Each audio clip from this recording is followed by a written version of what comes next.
They absolutely are. Delaware's looking to get it wide. And here is their speedy man. Baby, but he's able to make a step. Rounds it like a parked car.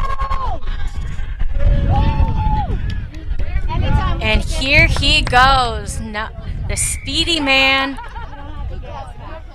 Looks like that was 23, Number Dean 16. Lawrence. Or 16, I apologize. I think Dean might have switched jerseys. I don't see a 16 here. I think that might have been our previous try scorer, Dean Lawrence. Maybe had a little jersey We sure swap. got another one there, so that's good for Delaware. 26-15 now with a minute and a half left in this match. Delaware is swinging their pace and coming up hard. Harvard needs to maintain their composure in these critical last minute. And look at him He's got a go. break. But he does get tackled. Delaware number 11. Nice defense on Delaware.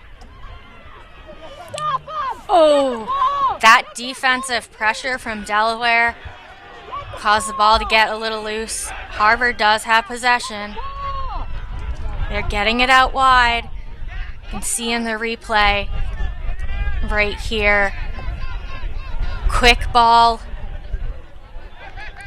Goes a little wide, but smart handling as he gets it thrown backwards so it doesn't become a knock-on. And Harvard with possession will be called. We'll have a scrum. Seeing up from the ref, but it looks like that was a knock-on by Delaware, so it's going to be a Harvard scrum. Clock is ticking. 2 seconds left here in the match, at least on the scoreboard. 26-15 Harvard. Last play of the match with Harvard on the offensive foot. There's our kicker. Looking for more points, which they're going to collect. There's another 5 for Harvard. Aiden Gallagher touches it down. Look at that teamwork. Nice footwork from our kicker number 12. Off to 10 and then off to our try scorer, Aiden Gallagher, who is able to touch it down. Shortest guy in the team. He's 5'4" out of Cody, Wyoming.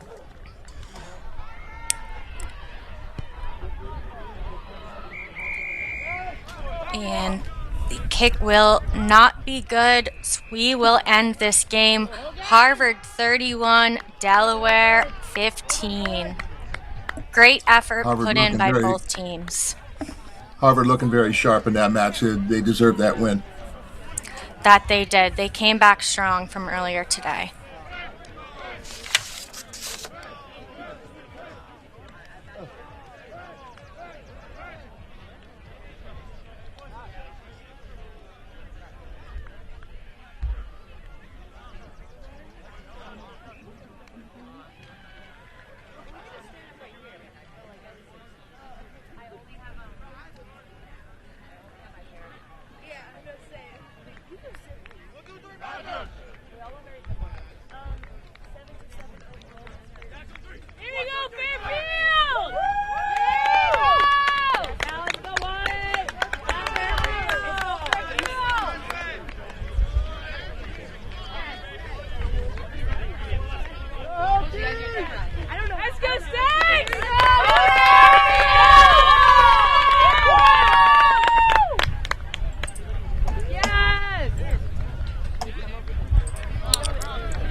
And here we are back at the National Collegiate Rugby Sevens Championship here for the Bowl Consolation match. We have Fairfield versus Wisconsin Badgers.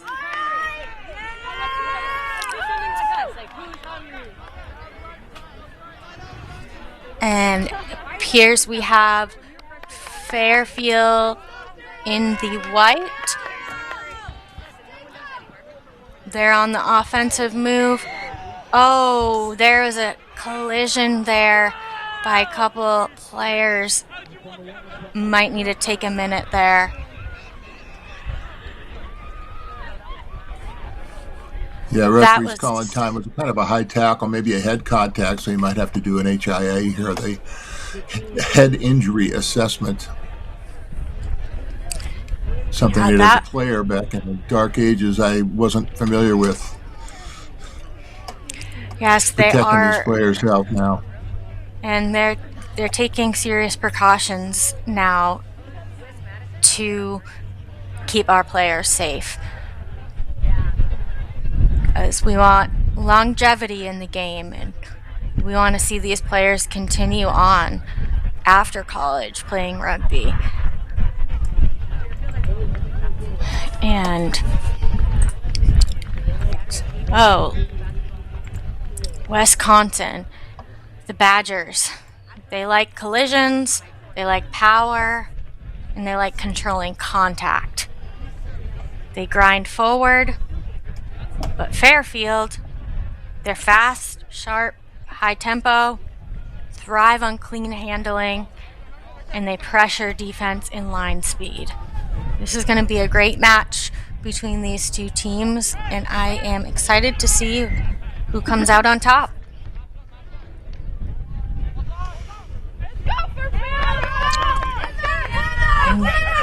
We are back underway with Fairfield on the offense, but Badgers. And the Badgers are able to poach that ball in the tackle. Coughed up.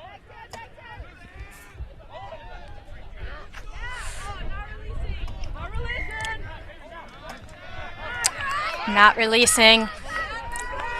Fairfield has the ball on the offense. And Wisconsin was able to retain that from the ruck and get that turnover.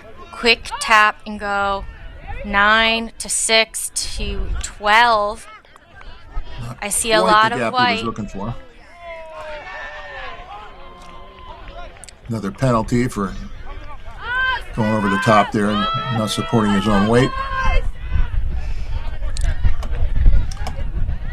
And look at that teamwork right there.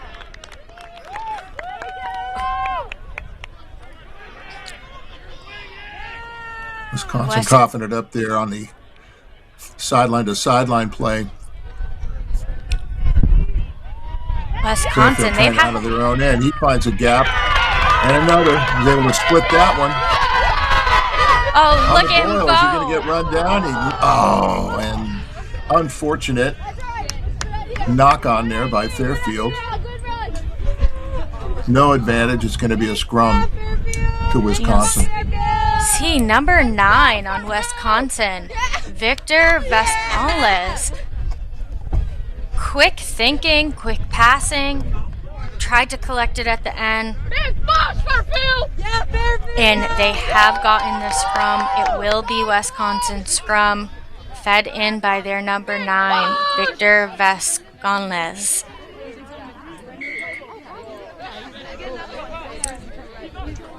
And he taps and goes at number 9, Victor. Quick decision making from Wisconsin Badgers. Oh, wide throw, but he catches it. Number 11, he's got legs on him. Oh, that could have been a dangerous pass, but his teammate caught it. And it was touchdown for a try. Yeah, it was a nice movement. Able to save that. That was a wide pass. Number 11 was right there at pace. That's how you want to be running when you're trying to score those tries in the opposition's half. Big thing I see here is support by Wisconsin. They're really helping each other out and staying with each other rather than trying to turn somebody loose. It's all about the support, pass and loop. Absolutely.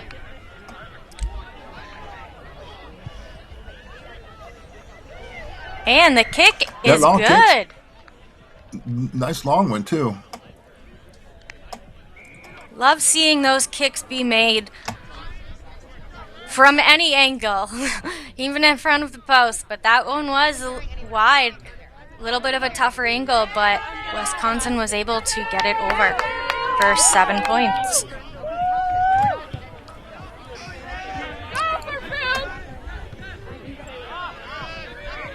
Great boot by Wisconsin there. Unfortunate though. Well, it looks like it was a little knock on. They're going to reset to a scrum.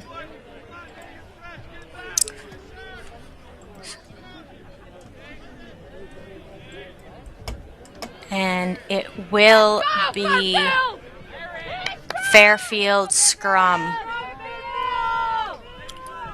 We haven't seen much of Fairfield on the offense. A little bit, but Wisconsin was able to shut them down. They're trying to find those holes. There isn't very many of them. Trying to look to get it out wide. Strong counter or strong ruck with support by his teammates from Fairfield. Yeah, that clean out looking iffy, but oh, and look at that run. Fairfield's got a break here. It is. Fairfield, number 20. Todd O'Neill. He's from Yonkers, out of Fordham.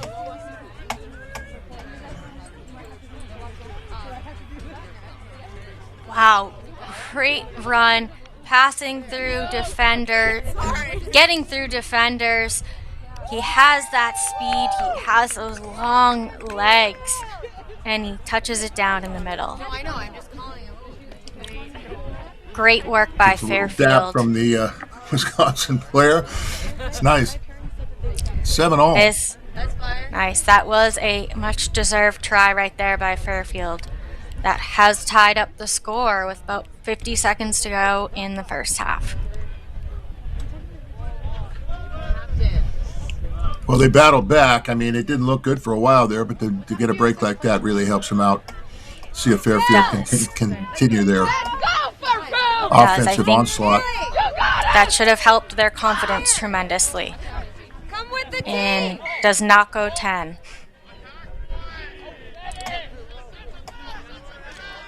Unforced errors.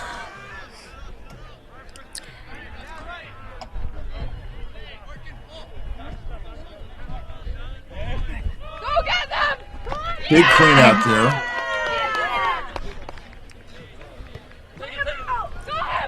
And what? The Badgers have the ball again in the opposition's half, but Fairfield is battling on defense. Well, not enough numbers, and Wisconsin looks like they have the numbers. Continuing to drive here. It's hard to tell from our camera angle. Oh, and Wisconsin coughs that up.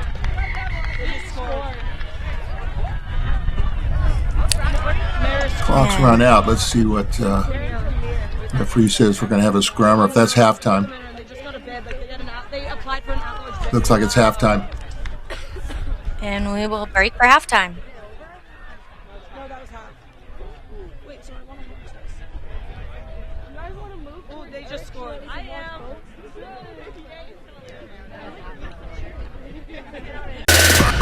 Bang them!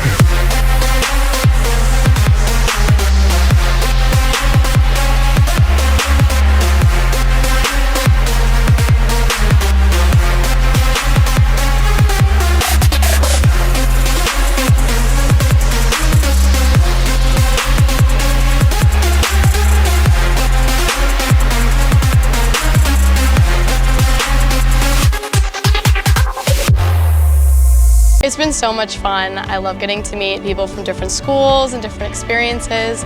It's been surreal with everything that we've gotten to do here.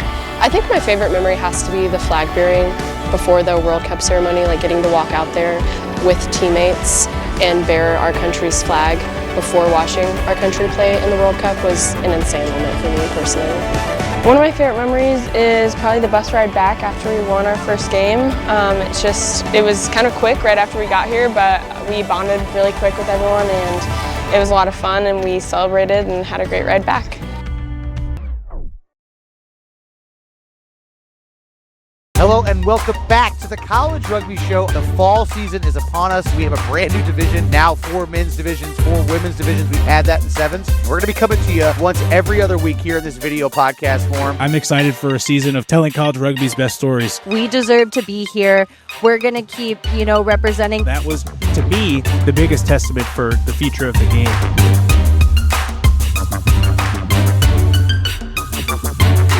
We wanted as a team.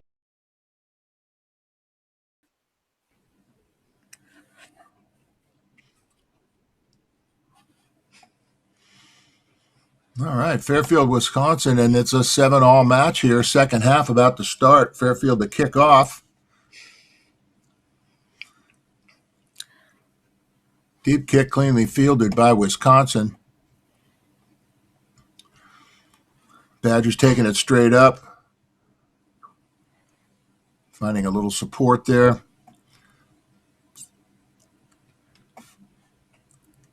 And the Badgers are trying to push through to get out of their half. A loose ball, but it was caught by the Badgers. Oh, a little knock forward. It will be called back. Yeah, that's coming back for a scrum to Fairfield. That's too bad. They were just about to break out there. They need to sharpen their cleanliness and just play safe. Wisconsin is very good at communicating with each other and having support within one another. You can tell they flow very nicely together, but they're going to need to turn that on. Fairfield's got a break here. Makes the gap, and it's a try, Fairfield. Fairfield touches it down. They spot that gap right in that middle, that defense. And number 19, I think we might have switched jerseys around. Fairfield was able to touch that down for another 5 points. Yeah, I don't have a 19 listed either. The kick was not good, so the score will be Fairfield 12, Wisconsin 7. Just over 5 minutes to go in the second half.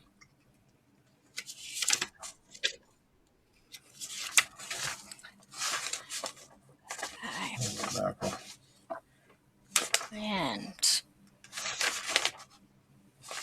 both teams have to be precise on each kick they make.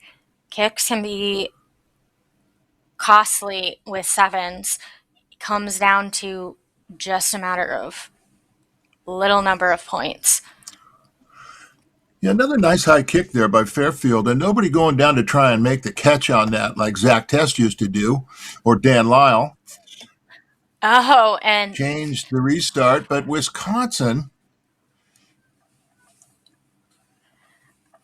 What a break.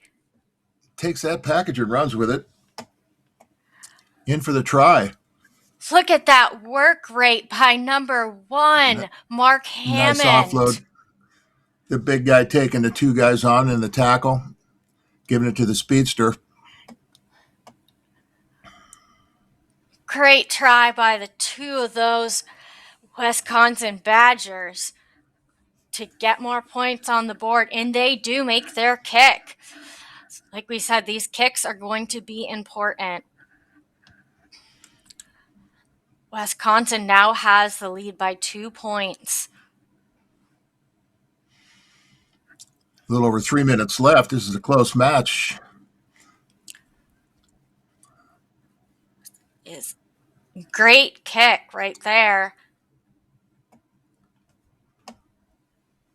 And it's going to be called for a knock-on against Fairfield. So Wisconsin's going to be with a scrum here, they're going to recover that, so that works out well. They were trying for the catch, but was knocked on by Fairfield. So 2-point match with 3 minutes left. Wisconsin up by 2.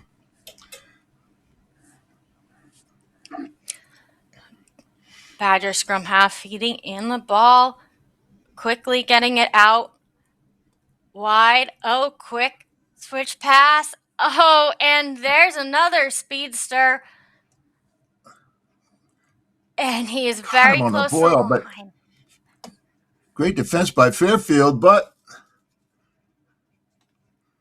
Wisconsin under the posts. Number 9, Preston Hanon. It looked like a 7, but I could be wrong.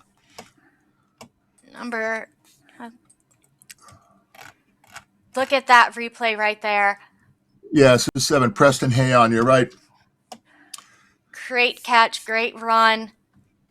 And then number 7 was able to finish out that work put on by the team.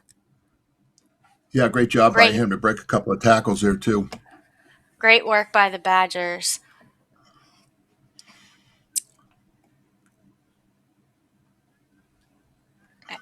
And Badgers will have the kickoff. Again, retained by Fairfield and brought down.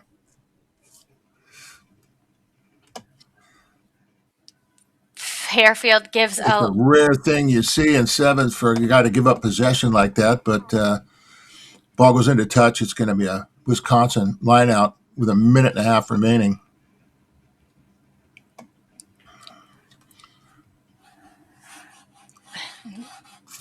As a former forward, it always frustrated me to see the ball be kicked like that. But in this match, in this kind of a game, in a sevens game, sometimes the high risk play, sort of a forward pass with the foot, can work out.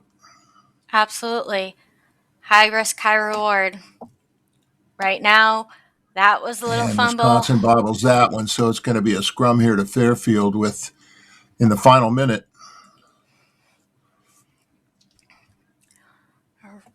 Not sure they're going to have enough time here to get back the 9 points that they need to tie Wisconsin. So they really need to buckle down and get some more momentum to slow Wisconsin's tempo down. And here they go, Fairfield. Fairfield, number 9, great run. But the Badgers are surrounding him. Fairfield still on the offense. Passing it down the line, getting it across the wing. But Badgers are able to recycle their defense, and they are there ready and waiting. And there's a penalty to Fairfield, but time is out. Quick ball to number 2. Penalty to Wisconsin, and that should do it. Badgers still looking for points.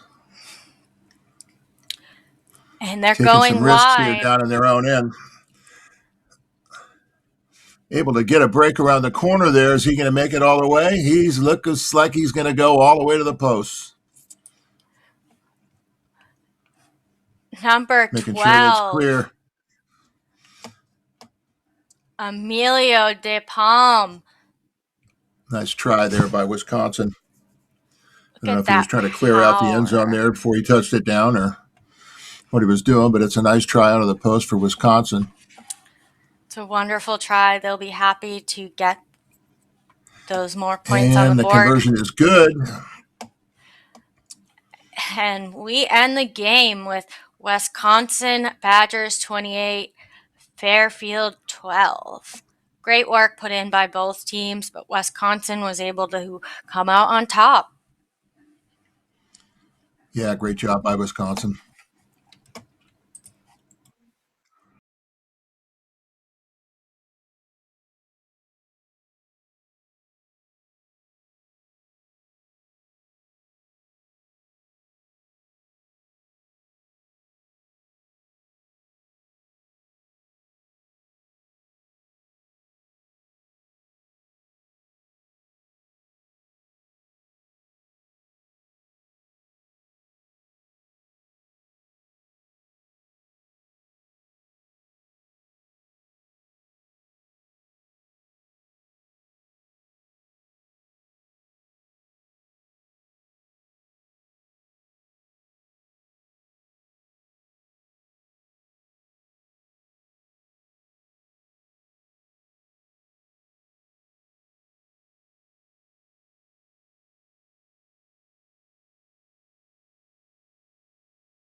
All right, American International versus Wingate.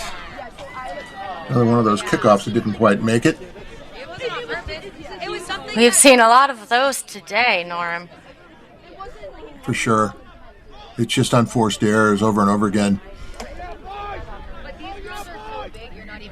And these are going to be the little unforced errors that are going to make a difference in the final points. Really sloppy. It looks like Wingate's in white. American International is in the yellow jacket stripes. Yes. AIC Yellow Jackets, black and yellow. Springfield, Massachusetts. Close to me. I'm a New Hampshire native.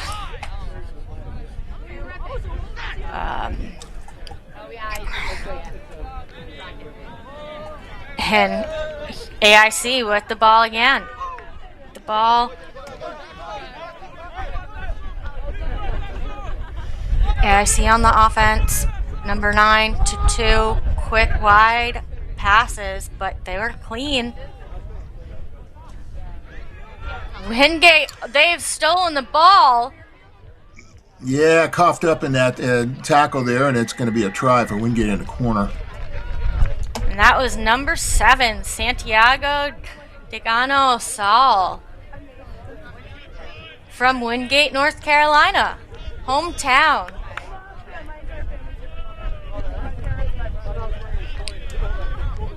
And you will await the kick.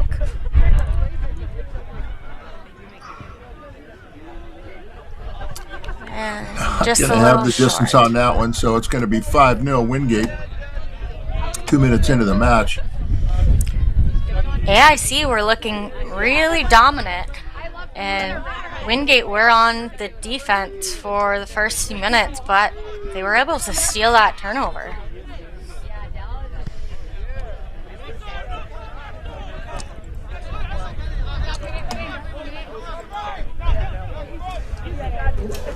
Powerful. A wrestling match going on here. They're able to get him to the ground.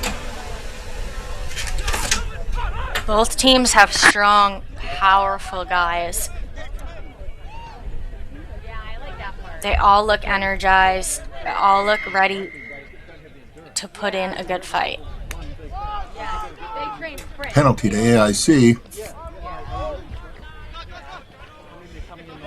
Number 2, great run, but taken down by number 7, our try scorer. And here we go, AIC. Breakaway. Speed wing taken down by the big guy on the sidelines there. They cough it up, though, and it's going to be a scrum to AIC. AIC scrum will be fed in by scrum half Mateo Correa Rafael. It's from Salta, Salta. Loving all these internationals. Of course, that goes for American International College. I would expect to see quite a few internationals on their roster. And Wingate takes that scrum. And where are his friends? They were able to pick the ball up. It did go backwards. Number 3, Wingate, Giovanni Lewis. Yeah, you got to release that ball when you're held in the tackle there, so it's going to go back to AIC. AIC, big runner, number 1, Juan Corazana. Another penalty there. He was offside at that ruck. Oh, and I apologize. That was number 7, not number 1. A little casual there by AIC, but they're breaking away now. Oh, tough tackle right there. Physical match. Very physical. Oh, what a tackle. Didn't quite have the room. Nice defensive work by Wingate. Going to be a line out to Wingate. Those Bulldogs. Navy and gold Bulldogs. Direct, physical, and confrontational. The lineout will be taken by number 7, Santiago Degano Sol. Oh, kicked forward Kick ahead. ahead. Let's see if he's got the speed to catch up with that. Nice little soccer play there. But scooped up by AIC. Number 17, AIC, Liam Ralph. In their own half. AIC is looking to build tempo right here. A little messy. Let's see. Oh, and it's going to be a yellow card. It's a card. And That's number 5 be going off for AIC. That's Mateo Castro. Oh, I think that was on Windgate. Sorry. Jeremiah corrected. Yeah, Jeremiah Pasegui. That's going to be a tough one. So for the next 2 minutes, Wingate is going to be down a player the last minute in the first half, and it will continue into the first half with a man down. I mean, second half with a man down. The AIC scrum right now. AIC is going to look to get it out of their half and take advantage of the man down from their opposition. Tough scrum, but it was stolen by Wingate Bulldogs. Strong run by number 3. Even stronger run by his teammate right there. Back to 1. Look at this Great physicality. balance there by a Wingate player. Wingate looking for the shorthanded goal here.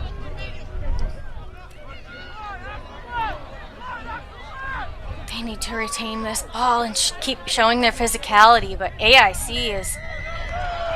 And Wingate's across the line. That they are. Let's look at this again. Number 3. Strong try, shorthanded there. That was number 3. Troy Hagares. Hargraves, I think it is. That sounds right. Looks like a school in South Africa from Port Elizabeth. It says U.S., but...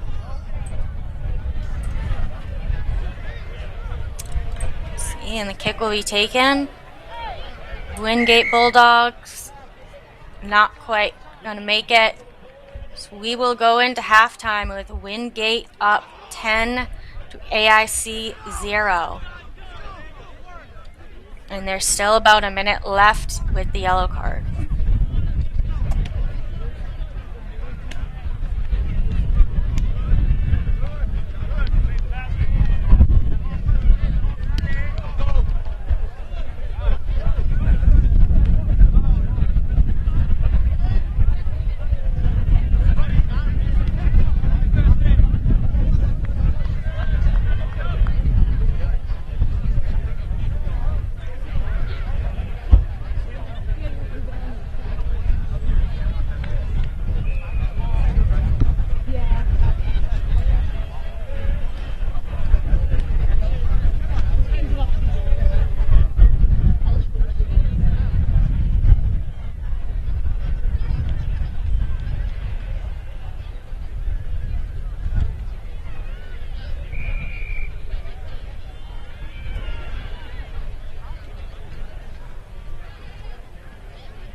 Wingate's down a man.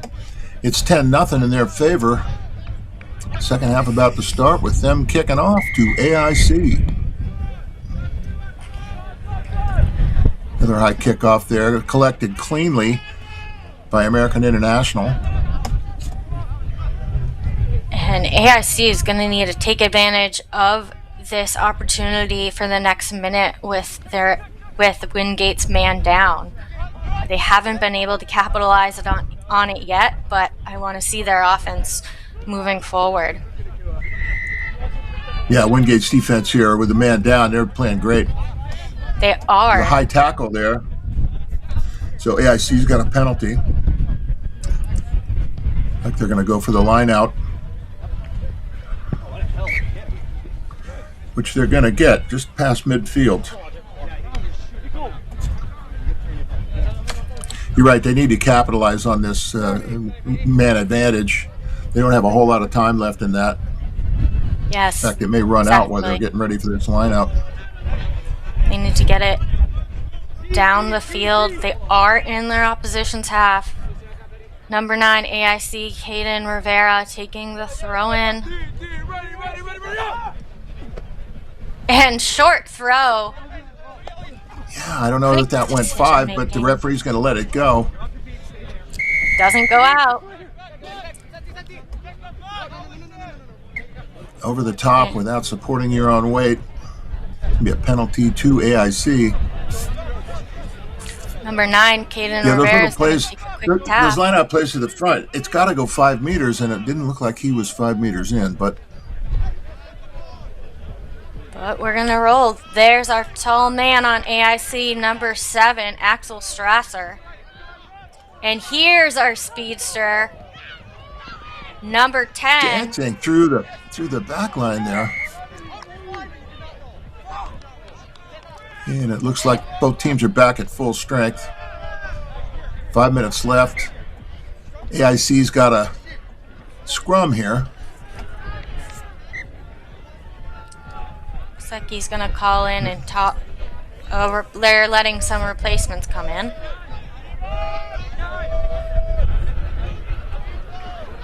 Going to get some fresh legs on the pitch. That's going to be, yeah. There you go.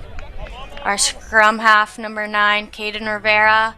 Nice work rate for him, but he is off, and Mateo Castro is coming in at scrum half. Mateo will feed the ball in, and scrum was not right. Norm, you're more of the scrum master than I am. I'm a back, so I'll let you talk about the scrums. Well, the 7 scrums are, it's a little more like rugby league. It's sort of casual compared to 15s. It is. It's a quick ball through the scrum and a quick ball out. Yeah, I see that. Who is that? What's that player's name? Number 15 there? Is that 15? Number 15, Ivan Rossi. Yeah, he's got some speed and some quick feet. Nice little dance move here. That was quick feet, quick speed. I like the dance moves. He was able to get around that defense, and he's going to take his own kick. Oh! And that's good. Oh, nope. It's waved off. He doinked it.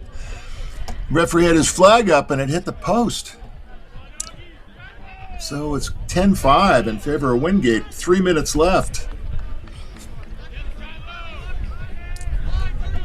Both teams are very strong and physical. This is a physical match for both of them. They have just under 3 minutes to go. And what a catch! Well taken on that kickoff, but directly into touch. That's unfortunate. Good effort from AIC. But going to the sock again. Oh no.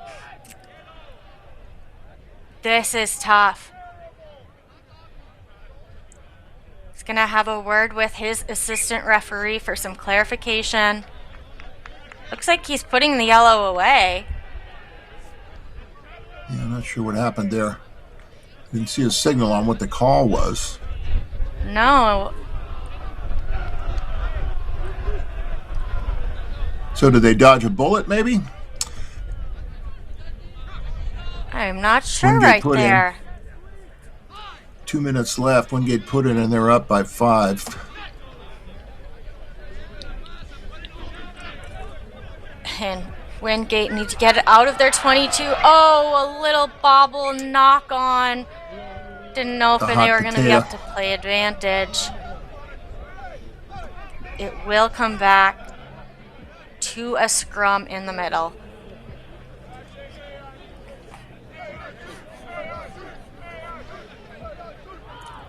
You can hear AIC's fans cheering for them.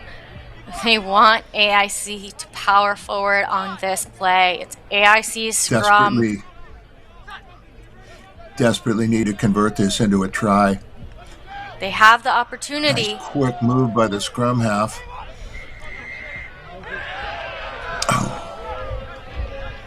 Oh, that's going to be a costly one. Yeah, penalty to Wingate. They should take their time here a little bit. Final minute of the match. Going for the line out. Near sideline here, so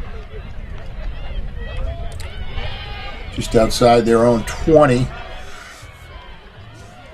or 22. Will be Wingate's line out, throw in number 18, John Reba Casales will take the throw. Very clean Catches. line out there for Sevens. Looked like a high tackle, but he's going to let it go. They're getting it out wide like they need to do, but they're surrounded by black and yellow. It was big number 3, Javonde Lewis for Wingate. Oh, what a powerhouse right there on Windgate. Still on his feet. Time has run out. It's a penalty to AIC. They're going to take that quickly. Another penalty. This one they won't take so quickly. AIC is going to need to be smart about their decisions right here. This is their last chance. Oh, Well, and that's going to be the ball game. nice defensive work from the Bulldogs. Well done. And Well done this by will be Wingate. the end of the game. Wingate 10 and AIC 5.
And Right. here we are, back at the National Collegiate Rugby Sevens Championship. We have Michigan against Virginia Tech.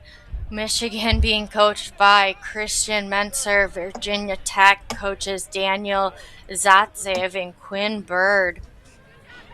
Michigan Wolverines will be on the receiving end of the kickoff. Virginia Tech Hokies will be kicking off. The Hokies. Have nice color contrast between the two teams.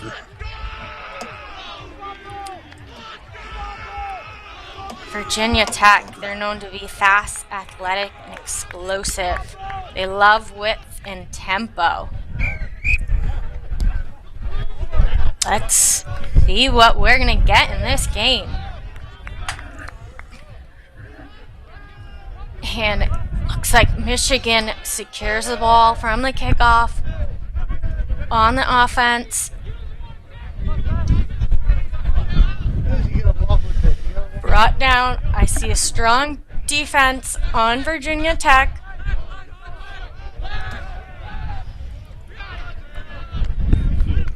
Michigan needs to get this ball out wide.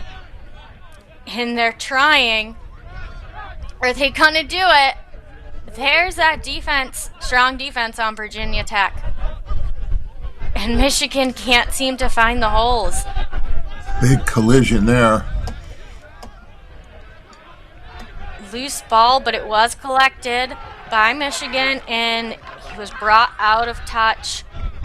So it will be Virginia Tech's line out. And I give these are the two pretty big referees- schools. I'm not sure about the programs, but should have plenty of size and speed. Both teams look like they do have plenty of size and speed. Oh, was fumbled, but Virginia Tech was able to retain it from the lineout. Wide pass, loose ball, and they're going to play on. No, they're going to bring it back for the knock-on against Virginia Tech.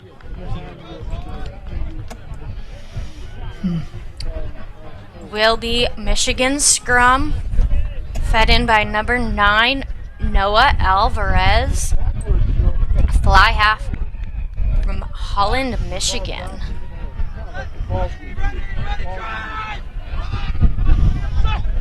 And quick out of there by that scrum half. Quick pass off to number 12, Lucas Nelson. To number 10. Still playing that right side, trying to get over there, but Virginia Tech's able to bundle him into touch. Great Gonna be a Tech defensive line work. out.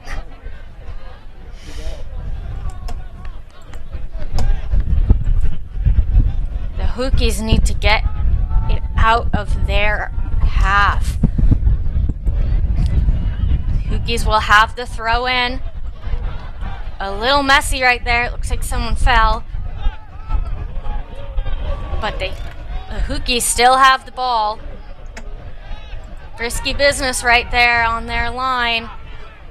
Michigan's going to look to overturn it. We'll see if they can make it happen. And the ref is bringing the ball back for a penalty against Michigan. So Virginia Tech will have the front foot right here.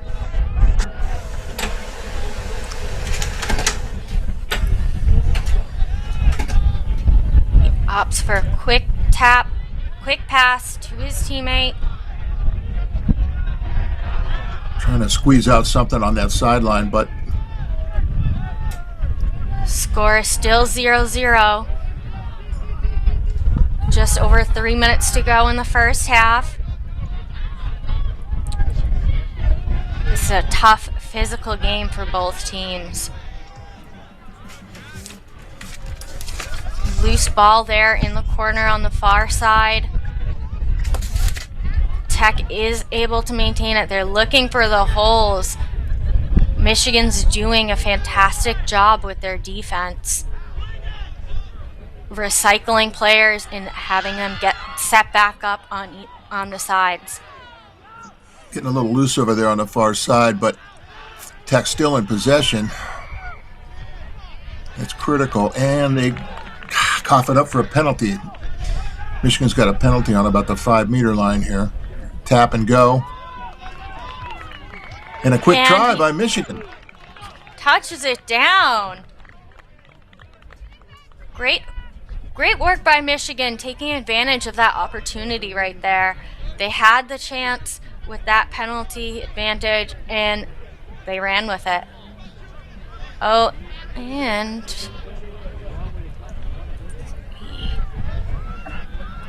you try Hard will to see the numbers stay. with this camera angle, but And we'll look for the kick from Michigan. And it is good. Michigan leading Score. 7-0 with a minute and a half left in the first half here over Virginia Tech. It's quite a match. This is quite a match. It's been pretty evenly matched up between the two. We've seen Michigan in Virginia Tech's half for quite a bit in the last few minutes. They were able to score, but Virginia Tech's defense has been strong.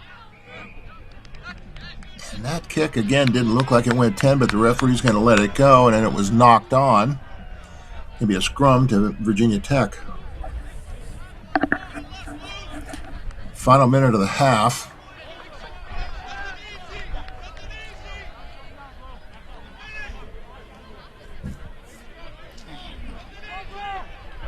Tech will feed this ball in by their scrum half.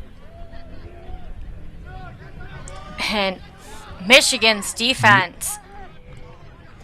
Their front row just blew off the Virginia Tech scrum. The Tech's able to contain that, maintain possession. Again, very physical match here. And a bit of a hospital pass there. It's going to be knocked on. But there's a penalty. It's coming back to Tech has a penalty there at the 10-meter line. And Tech has gone away with it. I see lots of yellow, though. Michigan has done a good job with recycling their defense. Oh, and he So has Tech's not still in been brought possession. down. Tech number 1 getting it to 14. Quick little grubber And kick. does he have the speed? It looks like he does. Number 6, Tech, Matteo Boffi has touched it down for Tech's That was a first great try. play to end the half. Look Boffi at just that. outruns him. Scoops that up. Smart decision making there by his teammate with that quick little grubber kick, and he was able to collect the ball and dot it down. Nice work right there from Tech. And the try is Beauty. good. Yeah, nice kick. And we will end the first half tied 7-7. Michigan, Virginia Tech.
And we are back in the Shield semifinal with the score tied 7-7, Michigan, Virginia Tech.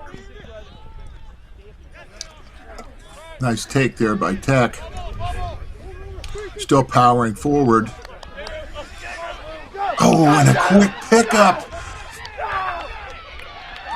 Number 11, Samuel there. Broughton. Samuel Bruton is going to make it all the way. Under the post for Tech. That's a great opportunistic try there by Virginia Tech Hokies. He was able to just look up, quickly grab it from the back of that ruck, and go right around the pack and out wide, and he had no one on him. He was able to outrun defenders and touch it down. And converts his own kick just barely over the bar. Great work put in right there by Samuel Bruton. So Virginia Tech now up 14-7. Minute into the second half. Those are the kind of breaks you need in a sevens match that's this close. This is going to be a tight one. Tech with the kickoff, number 6. Oh, and Virginia here we looking for a go. break here too. Does he have the speed? Michigan. He got it down. Look at Again, that great opportunistic try there. Look at the legs on him. He powers through. He was almost caught. He is kept out. He's kept from going under the post, so it's going to be a tough kick. Great work by Michigan coming right off of that Virginia Tech try a few minutes ago. Long drop goal here. Yeah, it's not going to make it. So it's going to be a 2-point lead now by Virginia Tech instead of 7. About 4.5 minutes left in the match. I think that that last try has shifted Michigan's tempo, and hopefully they can get the ball out to their speedsters as they just did. Well, you always get a little bit of a anger lift when you give away a try like that, like they did to Tech on that one kickoff. So panicking a little bit here. For sure. Both teams that need to was slow thrown it forward, down. so yeah, it looks like that was thrown forward by Michigan, so it's going to be a Tech scrum. And both teams just need to slow it down, calm, cool, collected. Tech will have this scrum, quickly getting it out. Big step there. The offload was a little bit loose, and that's going to be a forward pass, so it's going to be Michigan scrum. They're just outside the 22, so in the Tech half, so see if Michigan can drive down here and go get up on top. Michigan, number 9, Noah Alvarez, gonna feed in that scrum. He's quick. See what he can make off of that. Wide pass. Nice, big pass again from 10 to 12. Oh, and it was knocked on. Yeah, no advantage there either. So it's coming back to, looks like a penalty. Going to the pocket. And there's a yellow card.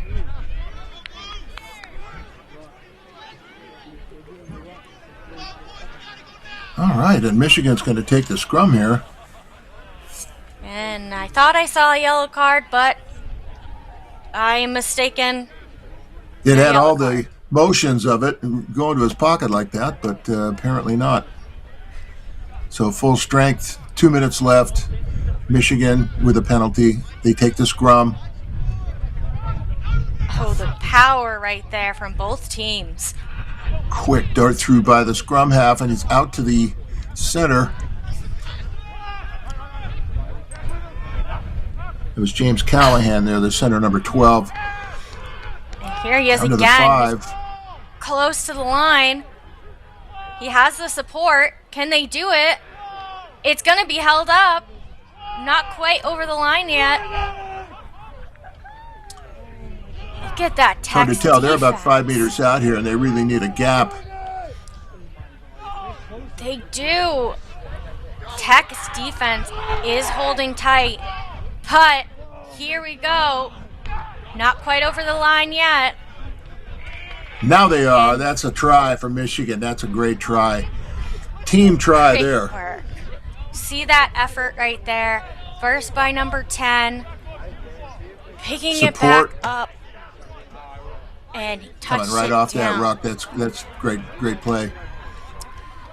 Can't tell who that number is, but great teamwork right there, working together to make that magic happen, and that they did. I believe it was number 8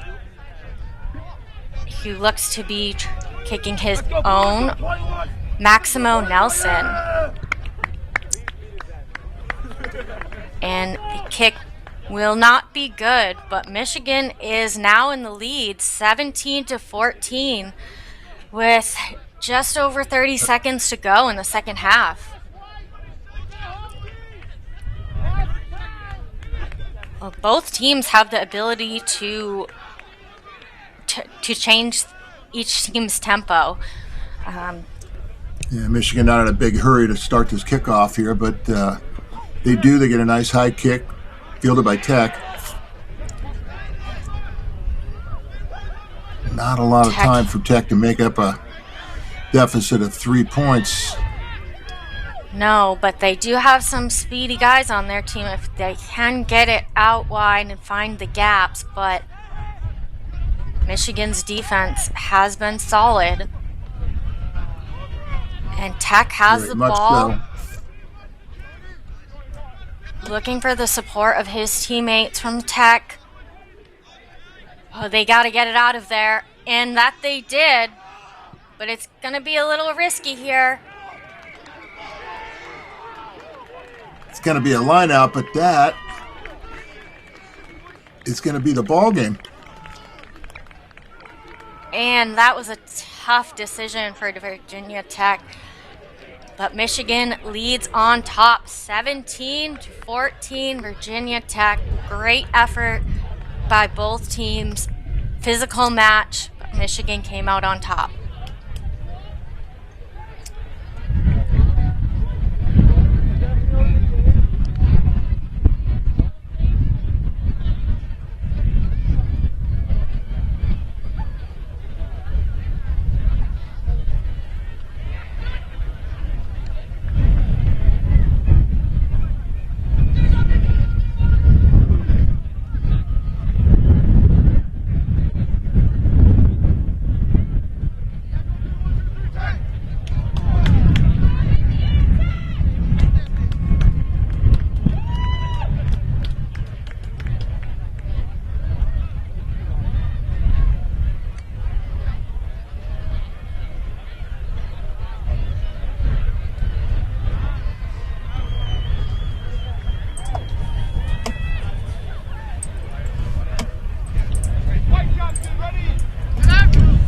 Right. Indiana Tech and Air Force here. Air Force Academy has a strong history of their program. Yes, being expertly coached by John Cullen. And Air Force is on the offense. Passing the ball wide. This looks like a tough physical team with strong players, big guys. We know the Air Force Academy is going to be fit. all the academy teams seem to be. Absolutely. And disciplined. And look at that run. He almost finds the space. And Tech was closed able that to gap bring right it at the down. last second there. And that's a knock-on.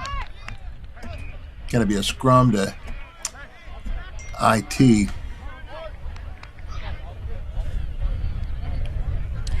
Number 9, Tech, Noah Allen, scrum half, Dayton, Ohio. It's like he's a first year at this tournament. Quite an experience for some of these freshmen here, hoping to continue to keep coming back for the next few years. Great experience by all. Wide pass from the Tech, but they keep the possession. Oh, and what a tackle by Air Force. Big shot there. Indiana Tech trying to spread this wide. Get a step. And look at those moves. Oh, loose pass And right on the there. offload on the cutback, he coughs it up. So it's advantage now to Air Force Academy. Air Force And making Air Force the has run. a break. 6 against number 6. And Air Force was able to touch it down. Number 6, Micah Fagard. Hits the afterburners. Sorry about that. Hits the afterburners and is able to touch that down right under the post. You can see that pace as he accelerates to try to beat that defender. Conversion Opposition is good. number 6. And Air Force will lead 7-0 with about 4 minutes and 30 seconds to go in the first half.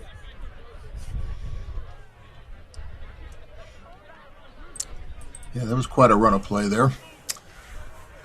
That was nice to see. That's what we want to see in sevens. That's what sevens is all about. Fast breaks, exciting, and smart decisions. But we still have plenty of time to go. And not quite able to gather that in there off that kickoff, so it's going to be a line out to Indiana Tech. The kick was a little suspect anyway, a little bit low and a little bit fast. But he was there and he could have made that catch, but Little too much momentum. And it will be the Indiana Tech Warriors scrum from Fort Wayne, Indiana. Quickly gets it out. Quick switch pass to number 13. I see a lot of white around him. Tech is able to keep the ball in the offense. Nice footwork there. Oh, it looks like a high tackle, but we're going to keep on playing. Tech still with possession of the ball, but Air Force is physical on defense. He's looking to kick, and is it going to stay in? And here after is a that kick, call. it's going to come back for the advantage, it looks like. We will reset. Yeah, penalty to IT.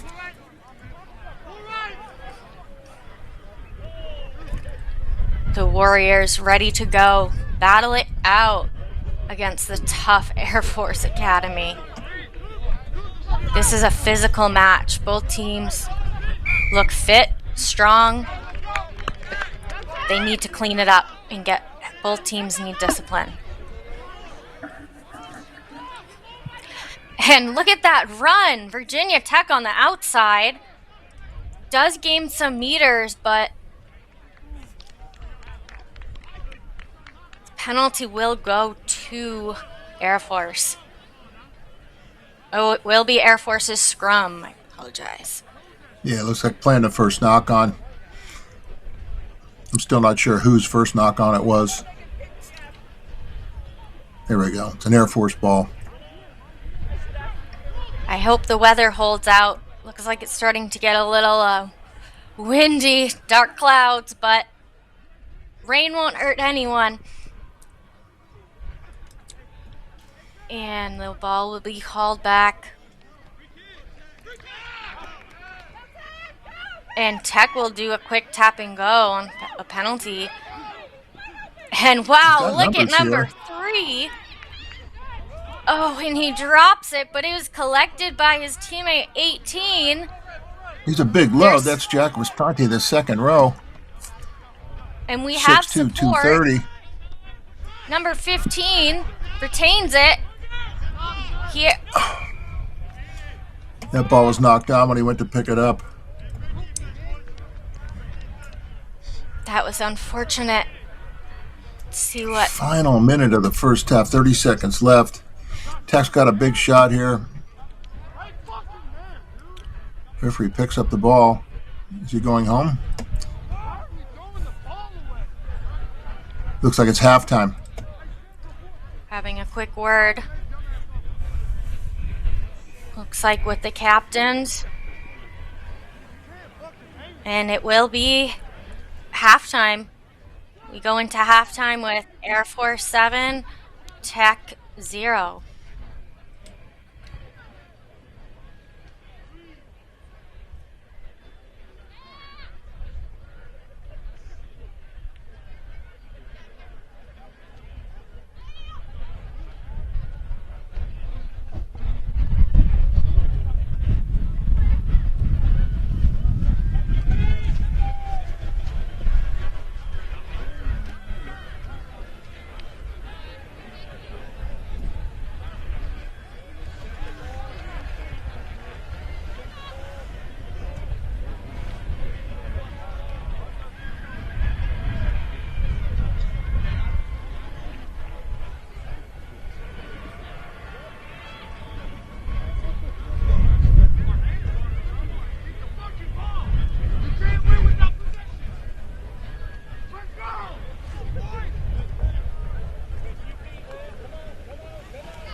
There's a kickoff by Air Force. Start the second half. Air Force up by 7. Indiana Tech unable to score in the first half, so. It was a tough physical first half.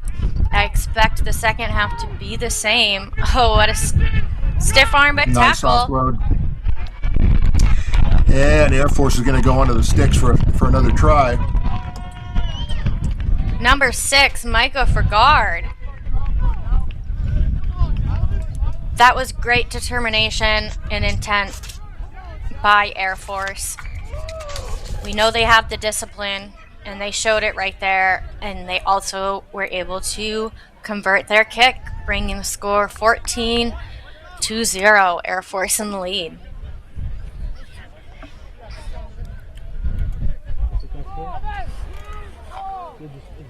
Now, Tech have the physicality. Can they outsmart Air Force? I'm not sure. I'd like to see them get some points on the board. Well, after But 2 long days in sevens, Air Force's fitness is going to show in this match, too. We'll see how Indiana Tech is able to hold out. But with 5 minutes left in the match, Air Force unable to take that kick. Got advantage to Indiana Tech here from the knock-on.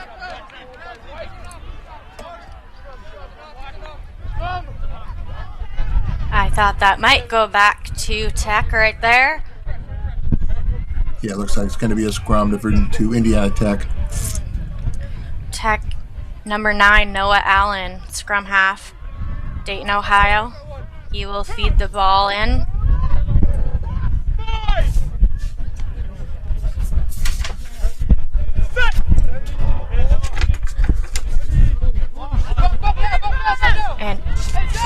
And Tech steals that ball off that scrum. Oh, but unfortunate. Knock on by Air Force, going to be a scrum here to Tech. Tech's going to want to get this out of their half. They have their centers and wings out there ready to go. I can see some long legs on that sideline, ready and waiting for that ball.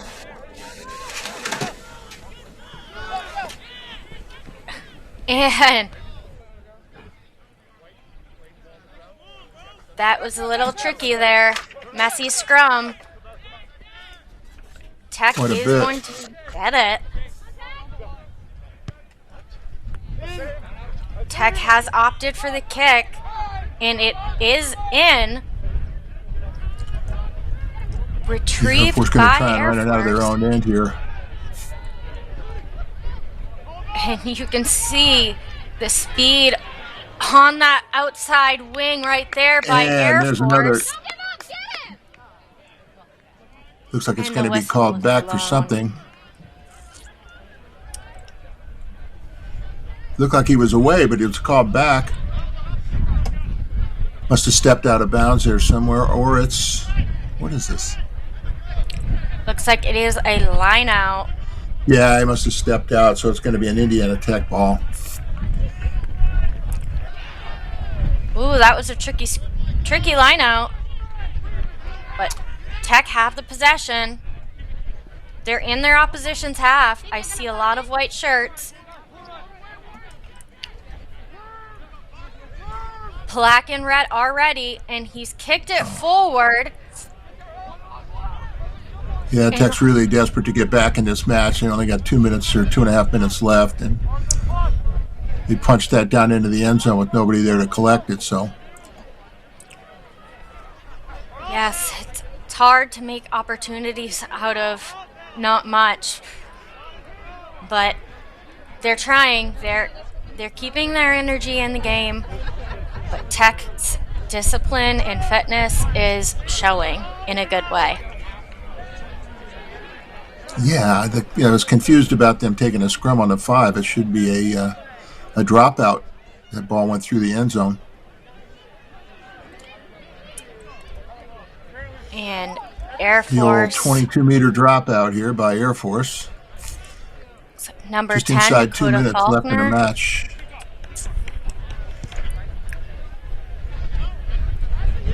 Big kick by number 10, Dakota Faulkner. Tech with the possession of the ball, tries to kick it, but bounces off Air Force. And now Air Force have the possession, but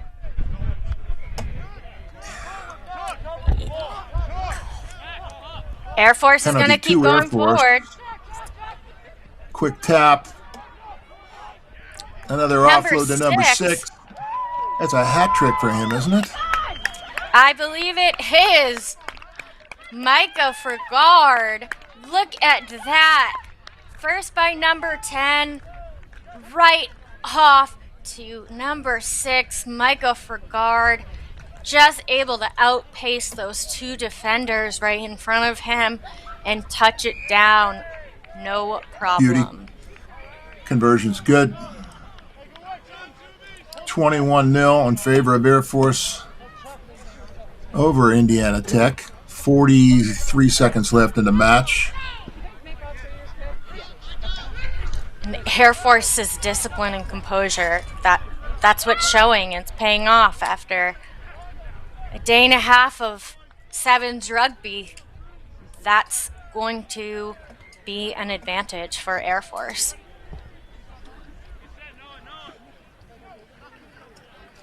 Air Force will take the restart. Tech has the ball in offense, 15 to 9 to 12 to 16. He's fast, he's speedy, but he can't get past Air Force. Yes, and time has run out. Down 21 points. It was a big mountain to climb. Looks like that's going to be the ball game. 21-0 Air Force over Indiana Tech. Great game. Okay.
And immediately off the start, we have Nazareth taking one the other way.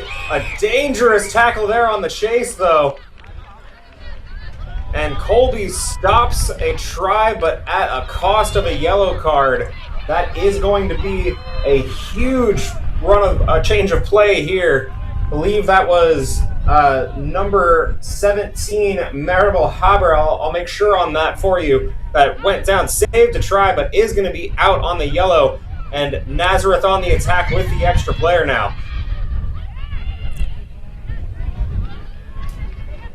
Nazareth now obviously working with that advantage here. We'll look to try and swing this one out wide where they have that number advantage here. And instead, maybe just dot it down around the corner there, and a first try for Nazareth within the first minute. And great team effort right there. Keeping their pace, kept the ball collected. Their teammates worked together to get it out wide, and that is not the first try today for that player. Fortunately, can't see the numbers, but I know she scored quite a few times earlier today, and here she is scoring the first one of this match. Bit of a nightmare on the contrast for those jerseys. We'll do our best to get the numbers when we can, and we will call out those names as best we can on here. But for now, Nazareth do lead early 5-0 over Colby and do have the player advantage here. It's going to be 7-on-6 rugby in this quarterfinal. This is going to be a tough one. Colby is very physical, as they have already shown with their yellow card, but Nazareth, they have some speed on them. We saw that earlier today. They have a lot of speed and precision. Nazareth here on the restart. That ball bundled backwards, though. Colby can retain possession. Colby in the blue and white stripes. Their first attempts here with ball in hand. A nifty offload into contact, driving through the would-be tackler. Some good hands there from the Colby team on the near side here. That ball does get to the deck, but it is well handled. Colby able to retain. Colby obviously with that yellow card. Okay, if this time goes down there. A quick poach there from Nazareth, though. Aggressive What a defending in the poach. turnover, and Nazareth has it. Ball swung And out here to the she far side is. here. Here comes Nazareth one more time. They want to press this advantage. Right around midfield. The tackling a little bit, leaving a little bit to be desired here from Colby. Not as aggressive a pursuit, but a great ruck clear out attempt there, but unfortunately not rolling away first. And so Nazareth gets a penalty. And Colby moves back 10. Here they come again, though. A good offload with contact. Chased down well. Nazareth pressing again, approaching the 22. On the far side, only one defender left over there. Some support comes, spins away from the tackle. Not all the way brought down. Another offload allowed here. And here come the numbers the other way. And another try for Nazareth. Nazareth, and we saw her score quite a few times earlier today as well. She is fast and she is smart. She's made a lot of clinical decisions that have helped this team stay cool, calm, and collected. And that just paid off right there. You can see Nazareth using the size advantages that they have on some of these on the conversion. No good off the post there. Score remains 10-0. Nazareth with the early lead in the first half. But the size advantage that they have with some of their larger ball carriers just dragging would-be tacklers there. And then the more nimble-footed ones on the wings just have no one to really beat, especially with that yellow card in effect here. Should be seeing Colby coming back to full strength here. And there we do see all 7 of the blue and white stripes, so we're back to level 7-on-7. Colby looking to get their first real attack here in this first half. That's number 13, Layla Jerry here. She brings that one forward, is brought down, is able to bring it forward. Jerry again. The ruck over the top. That's Ginny Lash. Tough to bring down. Colby working methodically here, but good tackling from Nazareth, keeping them in their own half so far. Maybe a little bit of speed on the outside. A nifty offload there. That was number 15, Lucy Berest, who's able to break half a line there. And Colby now into the attacking half. Tar Butler now with the ball. Butler brought down, but not quick enough for the support on the ruck, and a turnover. Nazareth gets it again. Colby not quick enough into the breakdown. Another turnover here.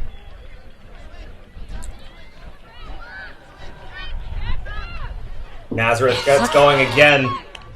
In those first couple phases, they had the player advantage, but now back to 7-on-7 here. Let's see what they can do. One missed tackle there, and passing away. That's acceleration that you'd love to see on any of your team there. And I believe that's going to be number 14, Addison Musto, but I'm not 100% sure. Black on purple. Maybe let's get white in there next time for those numbers. We'll make sure of it on this try. And she has some speed on her. Believe that could be her second try of the match. It is. She was the first try scorer there.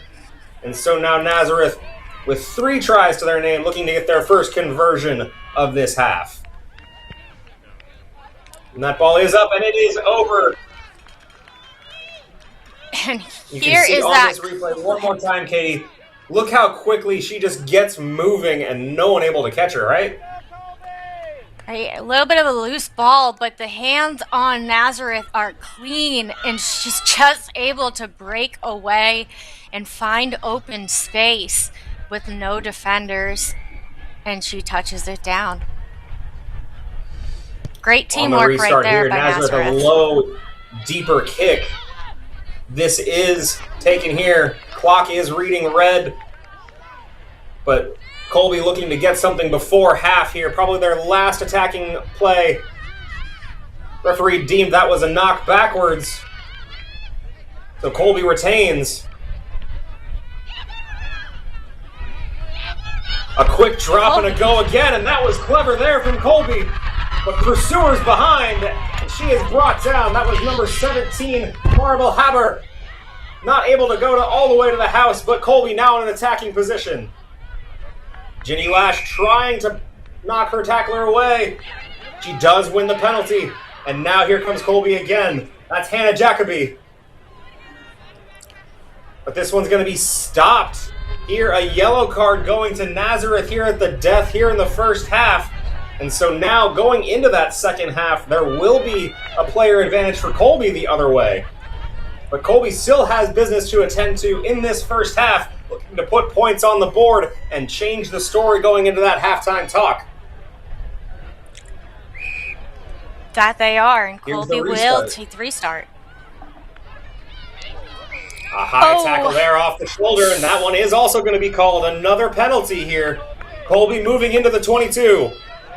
Number 13, Layla Jerry out there on the far side, gets it down, and a try for Colby. Wonderful work rate. They capitalized on that high tackle from Nazareth.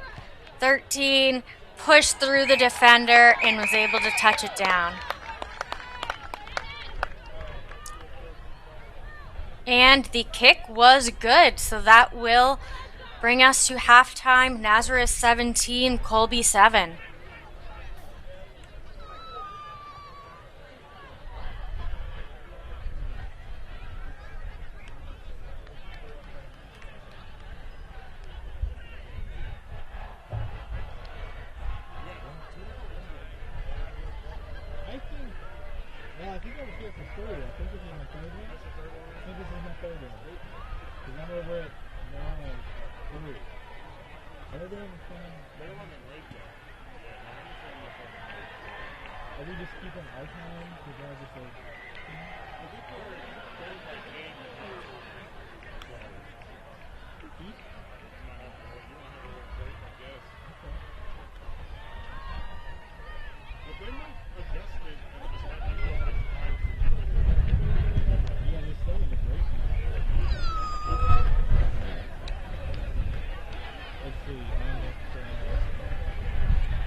And the second half is getting started here. Nazareth kicking the ball away.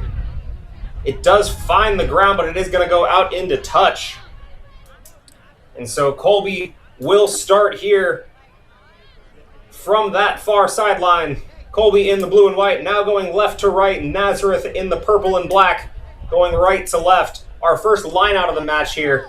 Katie, we saw a lot in that first half. Colby obviously scoring late in there. What does Colby need to do to get back into this and maybe probably take a lead out of this?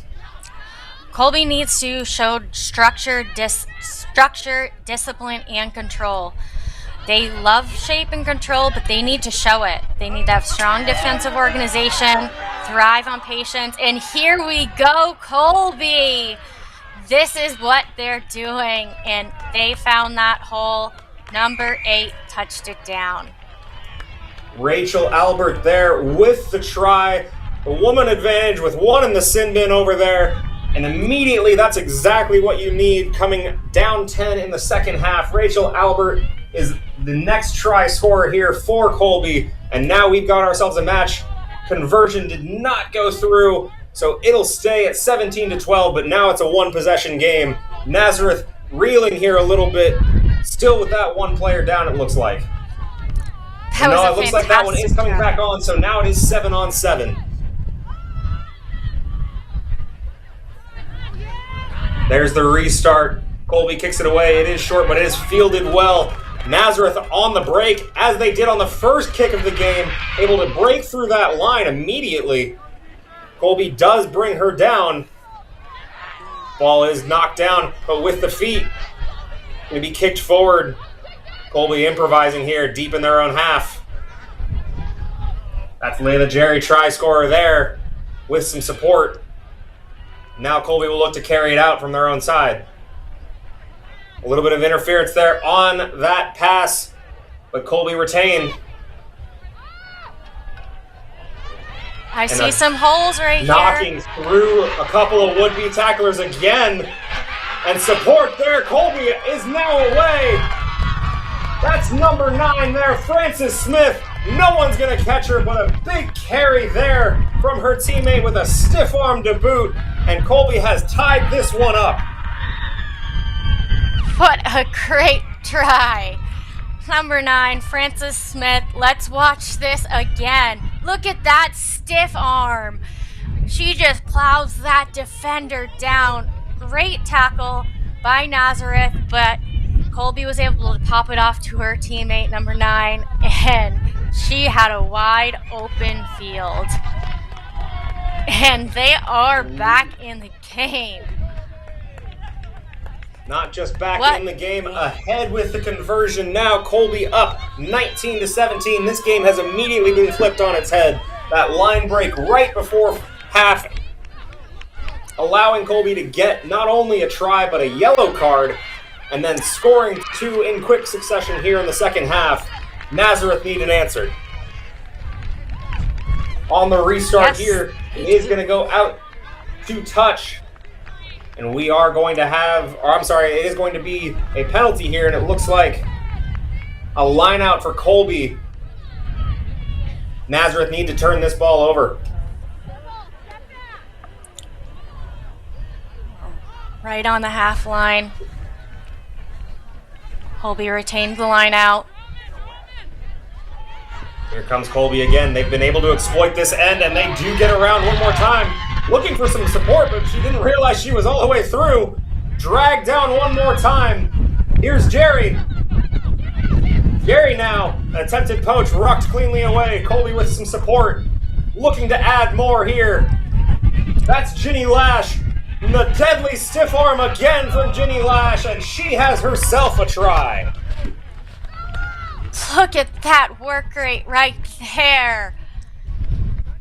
And she is just able to pop it off to our stiff arm queen, number 3, Ginny Lash.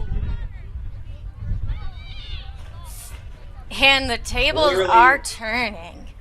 Clearly a weapon for Colby.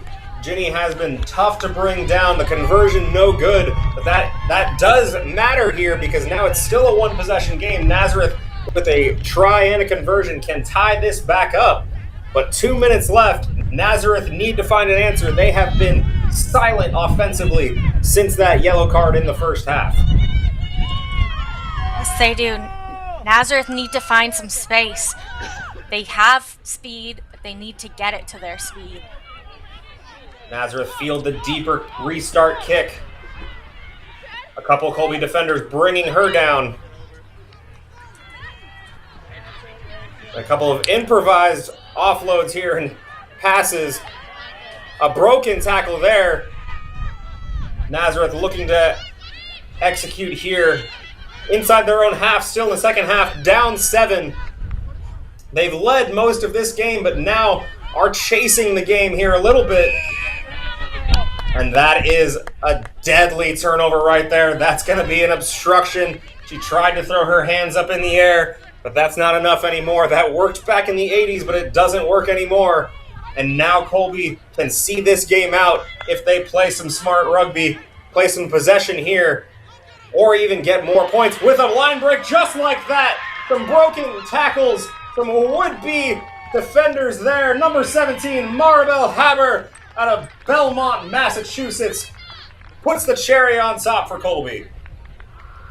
What a run!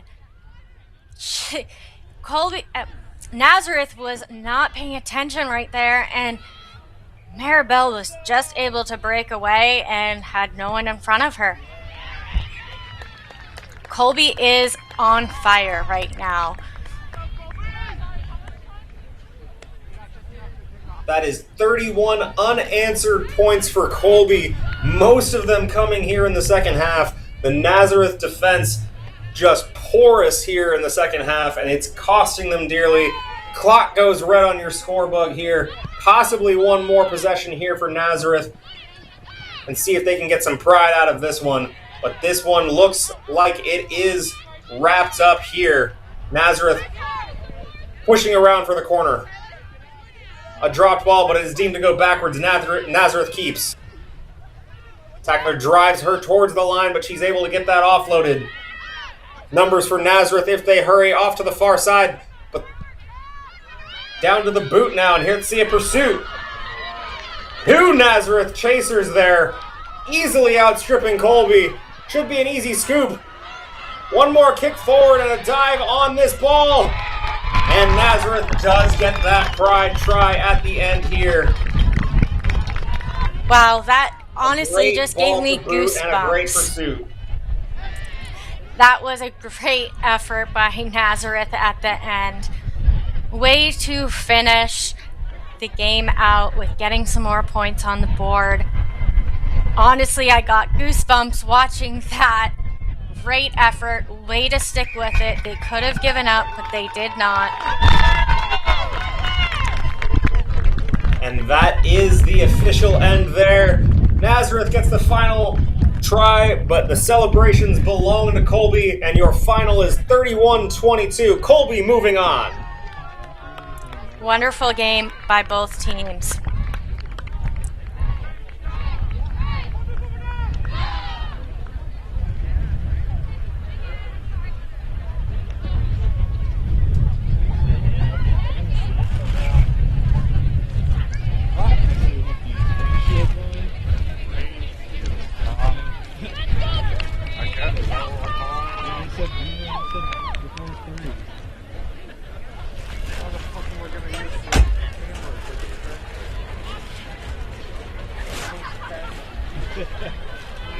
I do not know about that. I think it's in the lens. I think this just goes. Here's what we're gonna do. We're gonna just. I don't really want to. That's it. Alright, you want to swap out? Alright, go ahead. Come on out. Alright, if it starts raining like that. Yeah, no, I'll figure it out.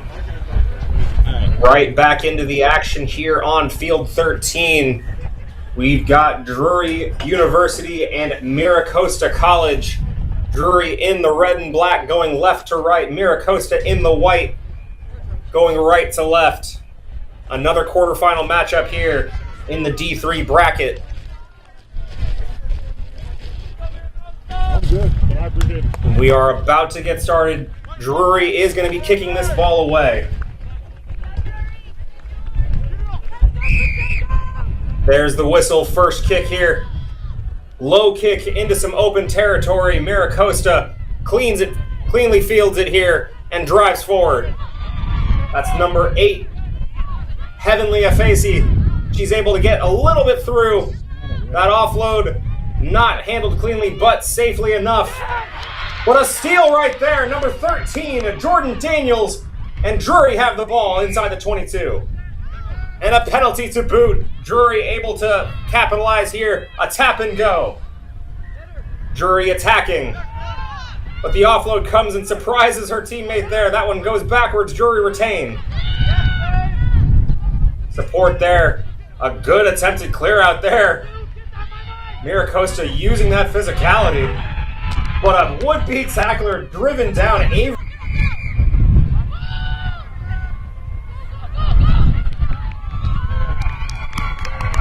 Allison Lamb has our first try out of St. Peters, Missouri. Drury have attacked early on here, 5-0. Yeah, hey, Kenny, got a little bit of a deja vu here. Drury and MiraCosta. Kick is no good. Norm, thanks for joining me here today. It's been a great day already. A Saturday here at NCR Sevens with a lot on the line here. 5-0 as we saw there. The conversion no good. Conversions at this level, nothing to be sure about there. And off the restart, MiraCosta clean another one up off the deck. That's number 16, Lalili Sergio there. She able to move this ball forward. MiraCosta now. The hands letting them down though. Recovered off of a decent pass there, but MiraCosta need to clean up these catches here. Met immediately at the gain line, but a couple of would-be tacklers shunted off there. That's number 9, Lucy Powell. Powell powering forward there. MiraCosta still retaining in their own half. Maybe a dummy there and a half a line break here. MiraCosta through, but the pursuit does catch up to her. Is support there in time? It is. The ruck is there. That's number 13, Alora Borrego. She doesn't have any support with her. Just comes in time there. That's Sergio again. Powell now. Powell dragged down from the back of her jersey. MiraCosta with a strong ruck there, able to stand up, and they earn a penalty. Yeah, it's a real contrast in styles here, Kenny. The MiraCosta team, larger, more powerful, a little more speed on the Drury side. We've got the restart there. We've seen that power already here, and we've seen a little bit of it there. A little bit of the slick hands there. Powell with the one-handed grab. That one did look like it was forward, but it also goes out into touch. Almost some magic there from MiraCosta. Bit of a flick pass there. We'll see our first line out here. Drury in their own half. You've got to think with the power that MiraCosta have, they want to contest this one and try and drive through. Drury currently leading, and we got our first sub coming off there. So Drury changing in right off the line out there. So you're off the bench and in the game immediately. MiraCosta do contest, but that ball is knocked both ways, and MiraCosta benefit there, and they will have possession in the attacking half. Yeah, they got a chance here, Kenny. They really need to make something of it. More subs, and Norm, one of my favorite things in sevens rugby is seeing a scrum like this. It's so different than 15s. Let's see the power from both of these teams here. Quick out, MiraCosta have it. But great pursuit, good hands off the deck there. Number 20, Selassie Alasa there, able to get there. She's up with it again, has some support. But that one is spilled by a facey there. Drury tragically get a bit of a reprieve. Tragically lost forward in that transition. Had a big chance there to try, but can I come back? So Drury breathe a sigh of relief. We will see a scrum of theirs now. And again, you can see the power in this pack. When there's only 3 of you in this scrum, absolutely you can dominate this with just the right team members on it. Ball is in, and a good push from MiraCosta, and they do indeed win it. MiraCosta have it again inside the 22. A facey, good hands to grab. That one is a little in front of her. She has the corner. Can she get to it? He's down at the 5-meter line. Oh no, I'm sorry, that is in. And we have a try. Mira Costa. Yeah, a little thumbs up by the test judge there saying she did not step out in the corner there. It was close. But yeah, that's what they wanted in the first place, was to get her around the corner. It's Heavenly there out of Afaese. Oceanside, California.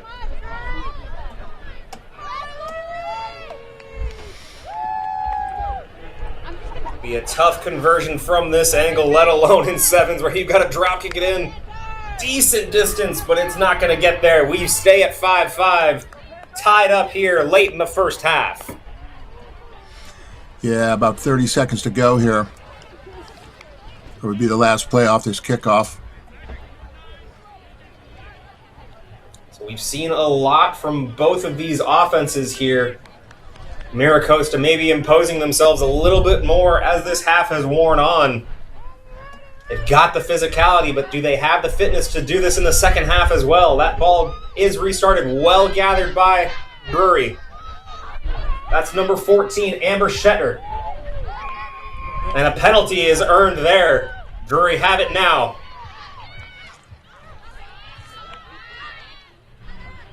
Just getting the tap and go signal there. We do have red on the clock. So one last possession here. Drury definitely don't want to go into this halftime tied. They had the lead for most of it. No tackles there. An incredible stiff arm. That's number 4, Lauren Tomlinson. Does she have the speed? One more stiff arm there. And she's able to dot it down. What an individual effort from Lauren Tomlinson. End-to-end try there, Kenny. That was great play.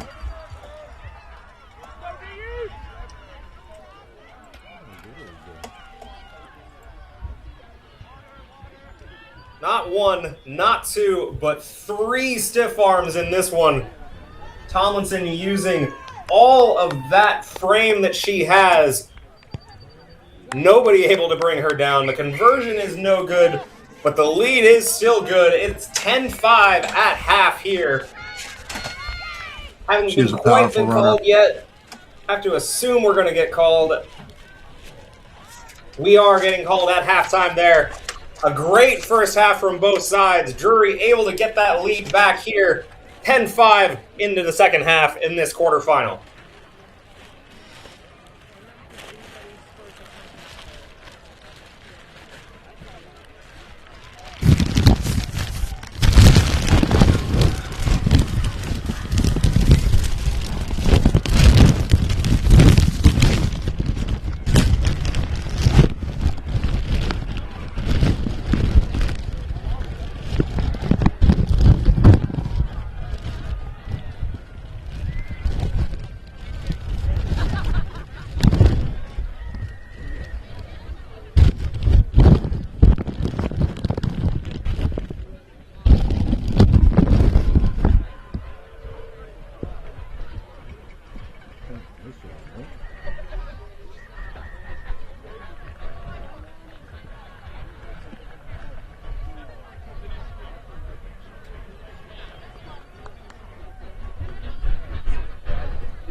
Yeah, he was like, I gotta make that song.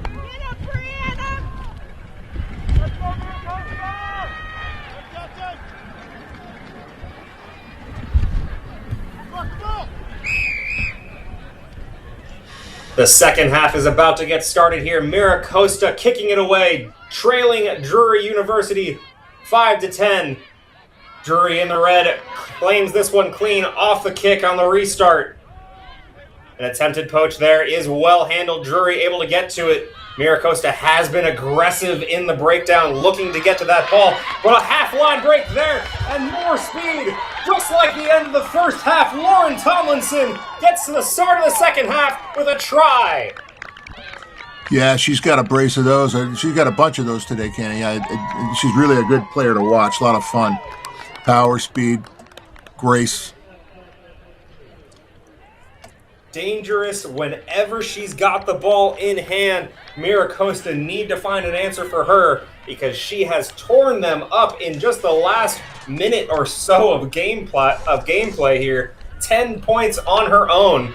The conversion no good, but now Drury 10 points clear, 15-5 over MiraCosta. Yeah, they've had a heck of a first half. And way to start the second one. We're only a minute into the second half, and they're up by 10, so. Here comes the restart. Drury does kick this one low and deep, but it bounces kindly. That's Powell. She's had her own day right there. Breaks another tackler of her own. Freaking through. Is she going to get away? She's going to be hauled down there. She is hauled down there, but she has some support. Trinity Fossa there. Does she have any support? MiraCosta now on the attack. Borrego there. She gets it back to Powell. Powell will be looking to get redemption. She wanted a try of her own there, but was denied. And huge hits there. That's Felicia Lassa with 2 heavy hits to break through and a try for MiraCosta. Totally a MiraCosta try. Yeah, a very team try and a lot of power there from number 20. That's Selassie Ilasa. Listed as a fly half from El Camino High School in Oceanside. Conversion here, and now MiraCosta have drawn within 3. We've got tries abound and line breaks abound. Powell on one side for MiraCosta, able to accelerate away, not able to finish it herself, but the big power behind her in support gets it back there. And of course, Tomlinson with 2 line breaks of her own. So we've got a lot still in store here in the last 4.5 minutes. MiraCosta waiting for the ball on the restart. Excited to see how this one finishes up. Yeah, it's a tight match now. I mean, that try really helped them, Kenny. And if MiraCosta can survive this and use their strength here in the second half, they can get back into it. MiraCosta on the restart. That one is short, just beyond that 10-meter mark there. It looks like it bounced backwards, so Drury retains. A couple of bobbles here on the passes, and that's going to be killer right there. MiraCosta now takes over after the knock-on by Drury. Yeah, they really need to use their power in this scrum here and really push that ball over and not get Drury back into it. MiraCosta loving the power that they have, and they are absolutely going to use it for a scrum here. A solid win there. Powell has it. She passes it off to Afesi. She has a try of her own. Can she get to the corner?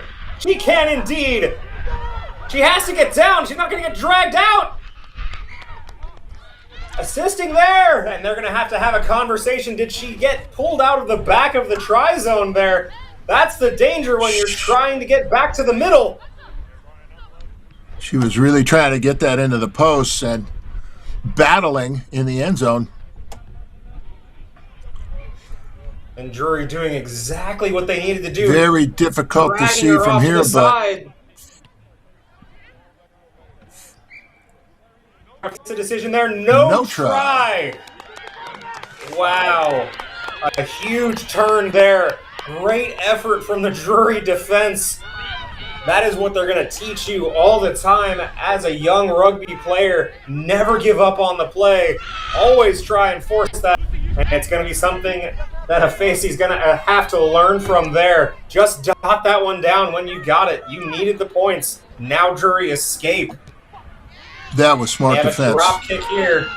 MiraCosta will put the pressure right back on. Powell gets a nifty offload there. Can she get away? Drag down there. Support coming. MiraCosta gets to that ball quickly. A little bit helter-skelter in there. A lot of hands. A penalty. Diving in there. Powell right there. She's going to drive forward, try and take it herself. A quick offload. This time, that one's through. Solid try there, Kenny. That was a great try by Mira Costa coming back from that debacle from the play before. And that's Trinity Fossa there, who slams it down with authority. Fossa out of Oceanside, local to Mira Costa. Not going to mess around this time. Mira Costa retake the lead. And a conversion as well puts it at a 4-point deficit, 19-15, with 2 minutes to go.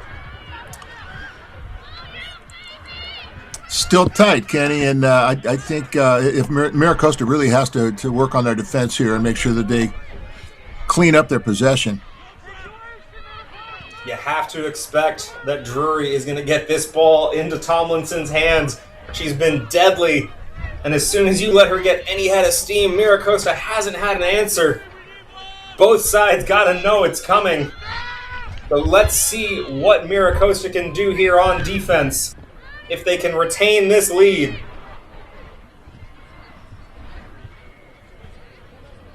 The restart is up. And there's Tomlinson looking for it, but no one there. Mira Costa can't get to it, though. And Tomlinson able to gather. He's got a couple of tacklers on her. She's dragged down. That one looked like it was a little bit painful, too. But Drury retain and move forward for now. Dragging a pile of Mira Costa defenders with her. But the hands in, and Drury gets this ball. Tough penalty to give up there. It's frustrating. That's Alexa Hartenberg. And there she is, Tomlinson, the danger girl. He's close to that touchline, though. Does get it away. Drury retain. Bringing this ball back to the inside. That's number 12, Allison Lamb. Tomlinson gets this ball out of the ruck. A good defensive fire out there from Mira Costa, pushing the gain line backwards here. Drury dragged down there. And they do get the turnover. Heavenly Afesi perhaps getting some redemption from that spoiled try, able to get the turnover late with less than a minute to go. Here's Powell. Powell to him now. Garrison. Garrison gets around. Can she get a dot here? He's going to go to the middle. Did she not get through? She does dot it down. MiraCosta puts the dagger in and survives. Yeah, that was looking a little dodgy until she got that ball touched down. She was doing the same thing that her teammate did. But big fend off there. And Garrison is able to get that ball to the ground, under the posts. Surely that will be enough here. Even without the conversion, the deficit is 9. Clock is red. The official time obviously on the referee's wrist. Conversion is good. It is 26-15. And that will do it. MiraCosta survive a back and forth Donnybrook here. Great efforts from both sides, but MiraCosta will be moving on. Yeah, great play by MiraCosta. Both teams played well, but MiraCosta just had more at the end.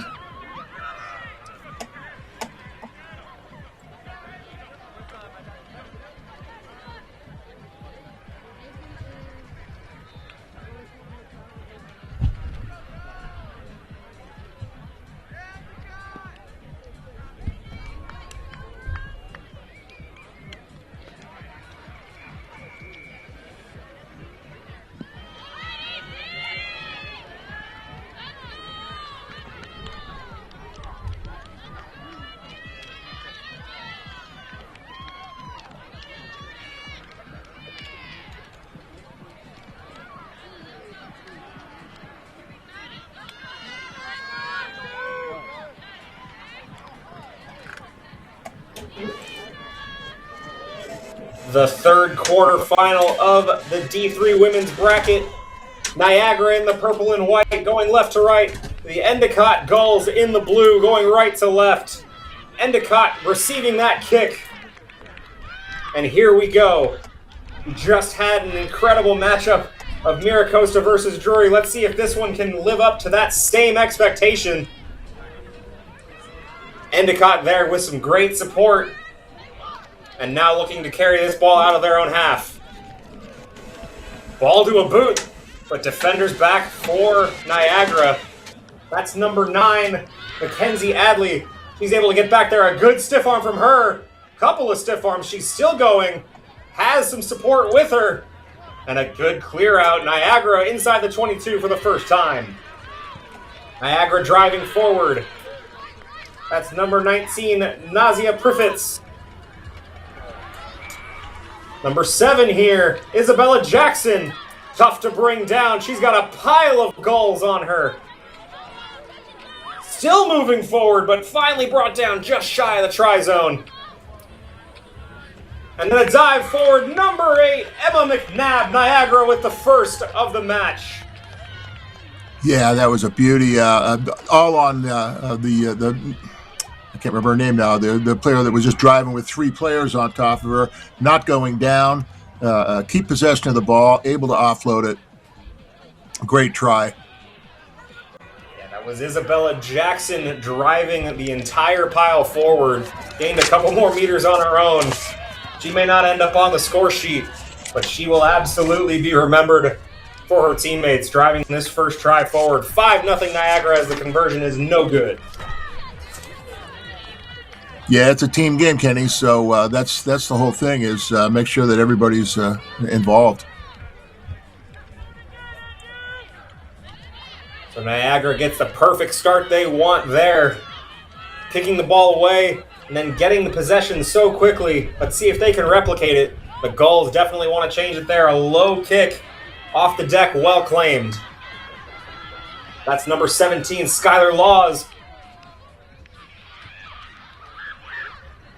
And the Gulls are able to withstand that first counter ruck. A half tackle there is shrugged off. But that one is spilled forward there. Colleen Mitchell not able to get that one off the ground. And another turnover in their own half. Niagara electing to go for a scrum here. We'll see our first of the match. Yeah, it's the little things, Kenny, and not to mishandle that ball on a place like that. It's a tough one to pick up, but you really need to concentrate. Always tough to catch that weird-shaped ball, but Endicott wins this scrum. And there's Skylar Laws again. Gets it off to number 28, Chloe Marconi. And there's Colleen Mitchell making up for it, but a penalty is awarded here. It looked like Endicott had given that ball up, but Niagara deemed to go in there illegally, and Endicott electing for a scrum right here. You can see the referee giving a couple of notes over there to the Niagara team, making sure that they are aware of his calls there. But Endicott now with a scrum.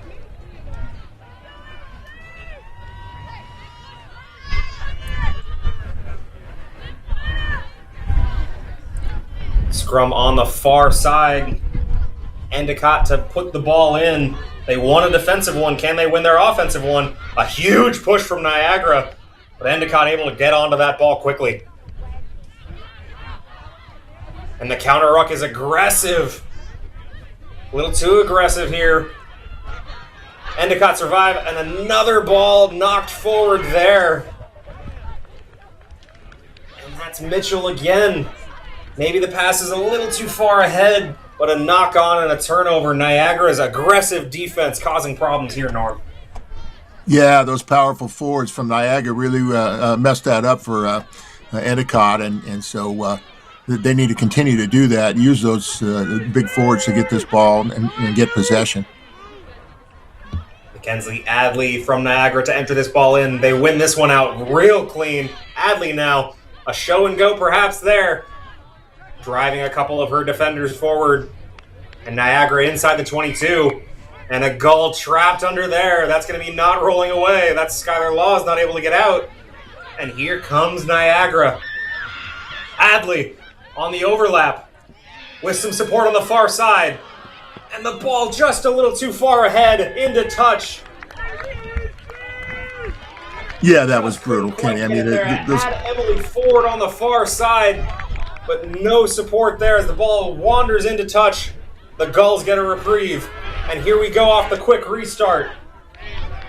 Gulls deep in their own half. They haven't sniffed the other half yet, but a ball deep there. Let's see a pursuit. Hadley all on her own in the back, able to get to that ball. She is dragged down by number 6, Tegan O'Donnell. And a turnover there. The Gulls able to get to it. Looked right at the referee, Kenny, and she was holding on to the ball while she did it. Giving up the penalty.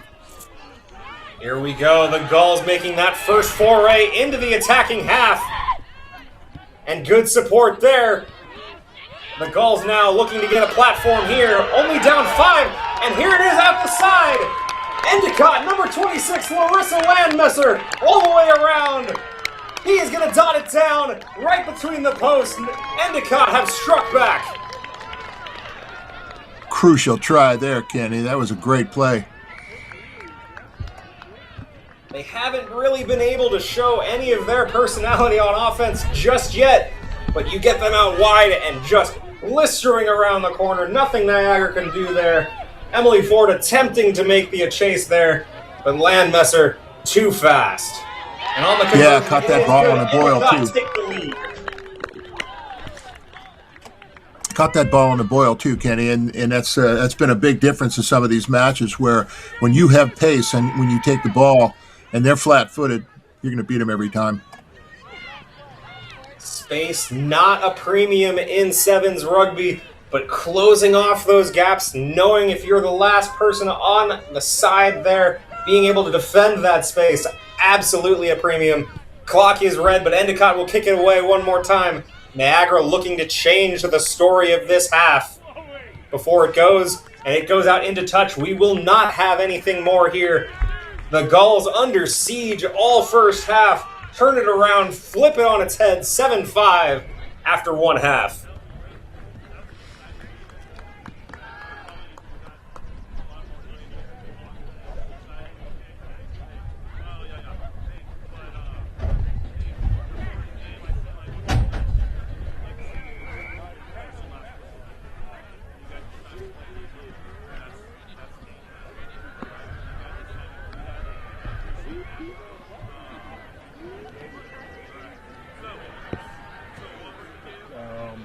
That was the kick by, yes.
After a cracking first half, we're about to get the second half started. Endicott with a lead, 7-5, despite spending maybe 6.5 minutes in their own half in that first one. The Gulls will now kick this one away. Niagara, who seemed to be in control, got punched in the mouth right there at the end. They need to get right back on this. Well claimed. Niagara have it. That was Nazia Priffits. But a huge pursuit there. And Endicott turned this one over. That's Chloe Marconi at the bottom of the pile. She taps and goes off the turnover. And now down. The Gulls inside the 22. Out to the far side. Mitchell to Laws. Laws near the touchline there. He gets the offload. Mitchell there in support. Still going forward. Just shy of the try line there. Landmesser, the try scorer. Can't quite see it out there. Niagara hold up. The Gulls will attack to the middle. Layla Bear there through the post and in. The Gulls have struck again. Yeah, wide open spaces when everybody's piled up on the sideline, and so they were able to get it out to their speedster.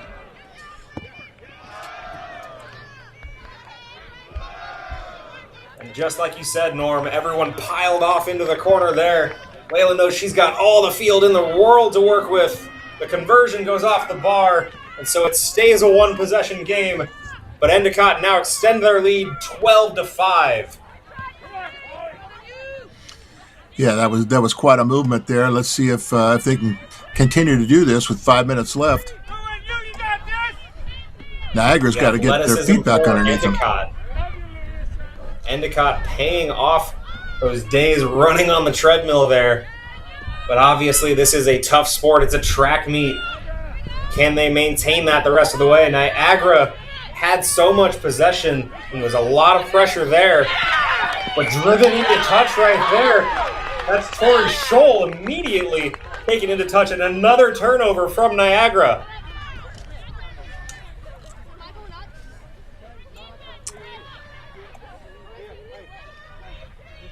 The line out here will be delivered by Tegan O'Donnell. Endicott perhaps sensing some blood in the water here. No contest on the line out, but it goes long anyway. So a little bit of a reprieve. Scholl makes up for getting thrown into touch. Catches that ball in the line out. Niagara with the ball back. No knock there. That one looked to be forward, but deemed backwards by the referee. Niagara catch a break there, and now are in the attacking half. Niagara swing this ball to the near side. Not afraid of contact there. Driving forward despite that. An awkward landing there on the ruck. But Niagara still have it. A good step there. Niagara hit, but the ball is jarred loose. And it is a knock, a heavy hit there. I think that was Anna Jones who had it. Clearly a little bit worse for wear. Time off here as the injury off of that heavy hit. A big turnover that was a collision. from the Endicott defense. There was a collision there, and she coughed that ball up, but hope she's going to be just fine. Obviously not what you want to see in a tournament like this. Hard running from both sides. And you can see the physicality there. While we have this break here, Norm, I know that they are going to be losing that ball here, but Niagara obviously has the ability to boss this game a little bit. What do they need to do to get this ball back and get this game back in their favor? They need to get their feet back underneath them, Kenny. They seem to start out well in the early parts of the game, but they've been on their back heels for most of it now. So, yeah, they really do need to kind of get their feet back underneath them and get this right the ship, as they say. Absolutely. We did see some brave carries in there. Endicott had a bend but don't break mentality in the first half on defense. And you'll imagine they have a little bit more of that here. And especially with everyone getting a bit of a breather on this, that fitness is going to be a little bit helped here. And unfortunately, it does look like Anna Jones is going to be taken off the field, leaving under a little bit of help there. So a sub out for her, unfortunately. But now we'll have a scrum in the Endicott half.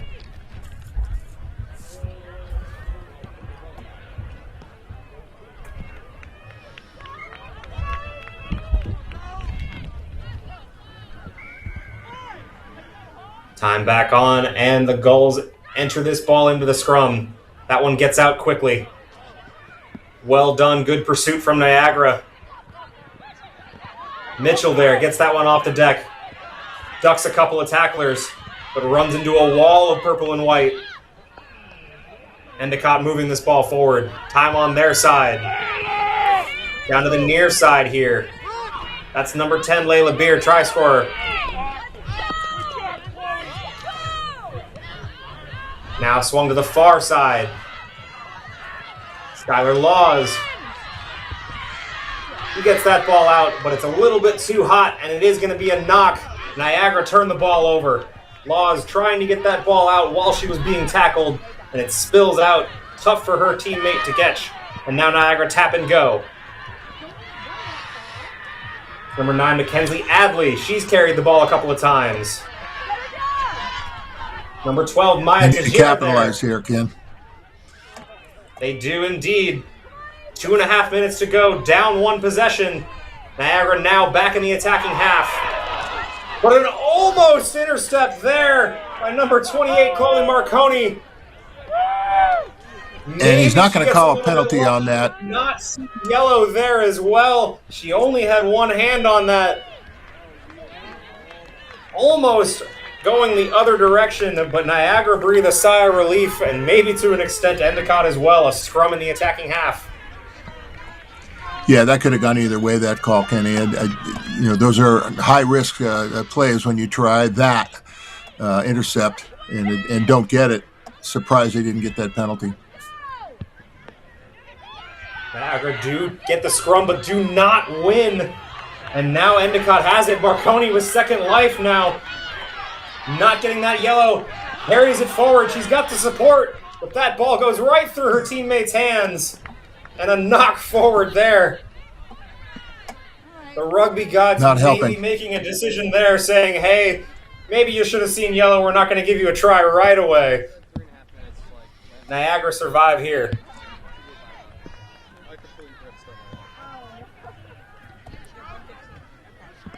Yeah, the end of that play was a little frayed. They needed to keep that ball going. I thought we had a knock there, but it looks like this is going to be an Endicott scrum here. So Skylar Laws to enter this ball in. Maybe some confusion on the sidelines here for some subs or some tactical decisions. There we go. There's the confusion now. It is a Niagara scrum. So Niagara will be entering this ball in. That's Mackenzie Adley.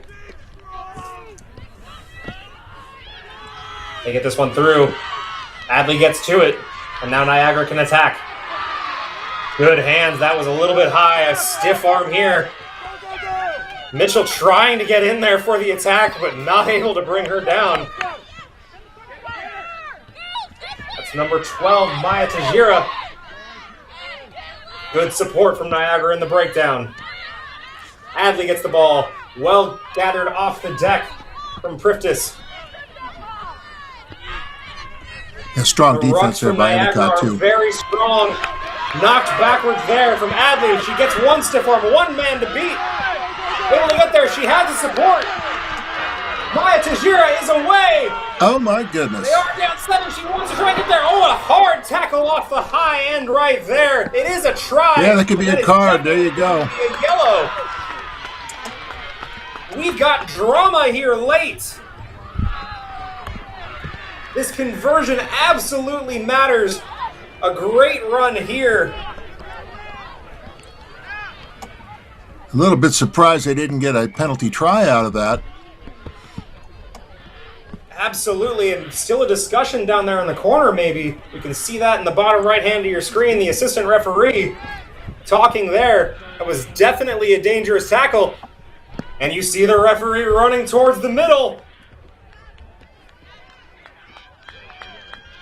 And there is that signal, just like you said, Norm. Penalty try, and that is critical. Instead of an attempted conversion there that would have been required to get it to a tie, we are now deadlocked. The automatic 7 points there. Full time, we have extra here, and Endicott will go into the extra period with one player missing.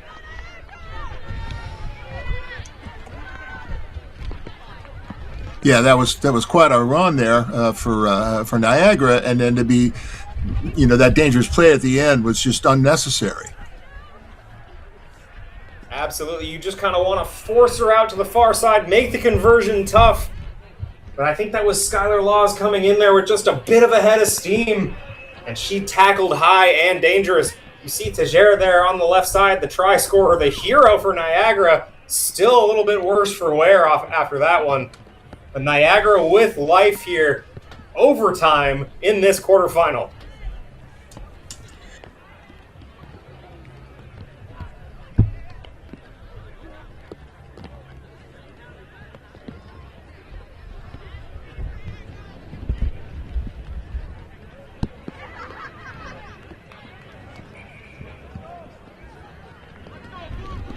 Let's go on you!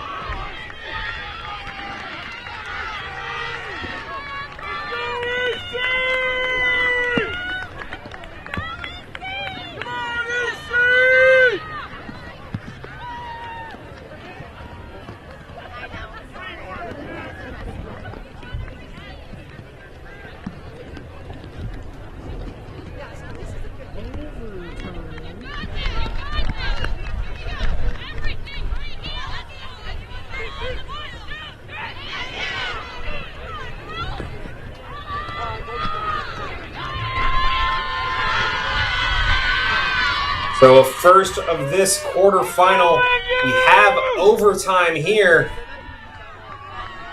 It is sudden death overtime. First to score will win. A little bit strangely, I think the actual time goes to 10 minutes on this one, but time obviously not the thing that you're going to worry about. It is just going to be next score wins. Niagara will kick this one away after scoring at the death. All bets are off here now. Absolutely the best way possible here. Mitchell there. He was one of the two main ball carriers. That is Laws over there on the far side. She brings it back to midfield. Reminder, Endicott will be one player down. Niagara did turn that ball over, but it turned over again. The Gulls have it at midfield one more time. To the near side. This one dragged down as well. That was Marconi, but she's holding on too long. Niagara turned it over. You can hear the tension in the crowd. Huge fan base off the sides here, has everything to play for between these two teams, leaving it all out there. Niagara fumbles that one forward, and it's a turnover. The Endicott Gulls get this ball back. Go on you, Big D!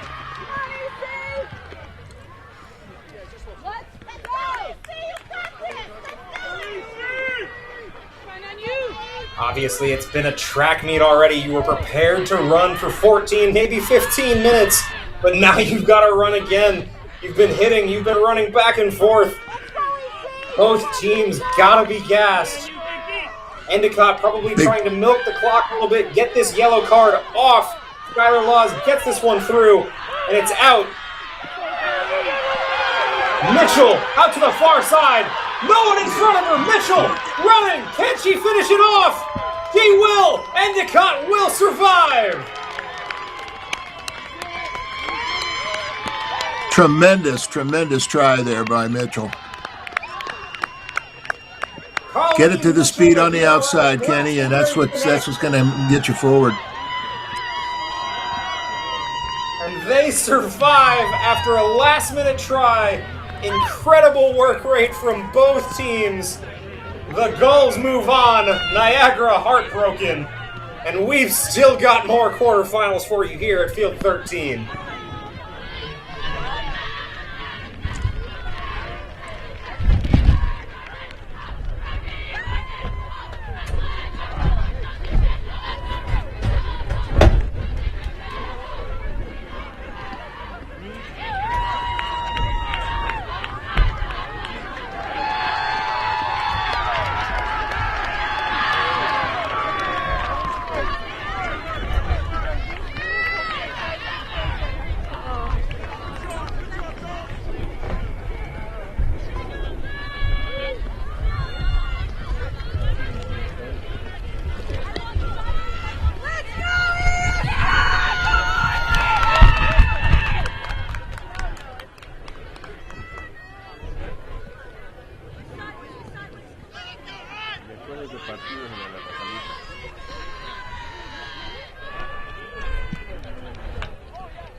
We are away here on the fourth quarterfinal here at Field 13.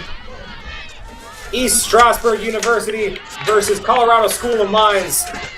Colorado in the blue, going left to right. Stroudsburg in red and black, going right to left. Colorado here with the ball.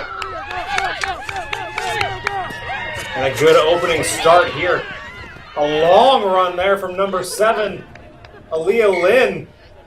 Showing off some strength and power there. A knock-on keeps possession for School of Mines. So we obviously saw a bit of a track meet at the end of our last one there, Norm. These two teams had to see that. Glad to see that they weren't involved in that one. We're at the for sure. closing in on the end of the day here. Samantha Gregerson for School of Mines starts with this first scrum of the match. Mines retains. Lynn hit hard there. Big hitting from Stroudsburg early. The number 15, Piper Lee, can't quite get to the edge, but great territory moved forward. He gets up and goes again, no wrap. Ayana Majorado right there, moves it forward. The tackle knocks that ball loose, but backwards. Mines keeps it. Aggressive defense here from Stroudsburg. Looking to get this ball back, but they haven't seen it just yet. Here's Lynn again. We saw her with a stiff arm before, but well tackled there by number 11, Sarah Shook. Lynn gets back up. And a great turnover there. Yeah, coughed up there by the Ore Diggers. But it goes forward. Sorry, Ken. Yeah, coughed up there by the Ore Diggers, one of the great mascot names in college sports. The Ore Diggers is right. School of Mines, that is an appropriate mascot here. Now we'll see Stroudsburg's first attempt at offense, but they don't get through that scrum. Mines wins it. Lynn dragged down here. That one's brought out to Gregerson. Gregerson throws it, but it gets a little bit too far. Jade LaVille there. Right on the touch line. They survive there. Gregerson to Lynn. Lynn throws it off to the far side. No one in front of Piper Lee there for a second. Exercising her right as an American, the Second Amendment to bear arms. Piper Lee with the first try for Mines. Yeah, tremendous job there by Piper Lee. Keep her feet, be able to get in there, dance through that defense. The first points of this quarterfinal belong to the Ore Diggers. The conversion also good. 7-0 School of Mines. Yeah, exciting start to the first half. Always great to see connected play. A lot of players getting involved from School of Mines. We even saw some great defense there from Stroudsburg. I think we got a good one on our hands here. Entertaining so far, Ken. All right, on the restart. It is high. Claimed well by Stroudsburg. Stroudsburg driving forward there. I believe that was Julia Nilsson on the claim and push forward, but a penalty and a turnover. But the referee stopping the quick tap for Melissa Lynn there. Or Aaliyah Lynn, I'm sorry. Aaliyah Lynn now with the tap, a little bit slower to go. Driving forward, here's Lee, the try scorer. She ducks around 2 tacklers, is finally brought down. And that's Jade LaVille. LaVille gets this one all the way out. Coming to the near side, Gregerson. Gregerson, no support, brings it whack wisely to the middle. That's number 3, Caroline Landers. And a good hit there. Jade LaVille driven down by a pack of Stroudsburg players. We do have like to have seen Landers carry that down here. An injury stoppage, unfortunately, there. I'd like to have seen Landers carry that ball a little deeper into the tackle, take on that player, so there's creates a little bit of a gap. But Stroudsburg has shown a physicality on defense here, and it's taking a toll on Mines already. Mines has one player down here on the near side, getting that attention. Obviously in sevens, a lot of space out there. Not as many heavy hits as you're going to see maybe in the 15s variant of the game, Norm. But so far, Stroudsburg showing they're up to the task to play some physicality. Yeah, these girls are really trying to run it up the guts quite a bit. And then sometimes they'll look to spread. You see them throwing very long passes, which are low percentage passes, but just looking for gaps. Trying to find those gaps to exploit. They've got the lead right now on Mines, and it does look like the injured player is up on her feet. Yeah, that's good news. Yeah, gaps. It's like Tom Billups says, gaps don't tackle. Gaps do not tackle indeed. And in sevens, they are killer. And even better news on the injury front. Gregerson not only up on her feet, but will stay in the game. The toughness here in sevens, in rugby in general. Down clearly having a tough time to right back in and entering the ball into a scrum. And she's got it out. Mines on the attack. Piper Lee again. Piper Lee, she gets around one more time, and she has her second try. The dangerous Piper Lee out of Jackson, Wyoming, with 2 tries in the first half.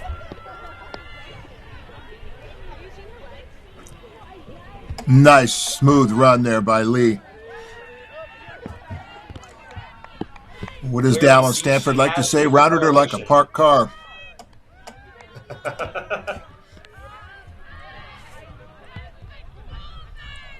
Majorado here for the conversion. It is going to be skewed wide, so the score remains 12-0. School of Mines in control in this first half. Yeah, looking pretty good here. A little more than a minute left in the first half.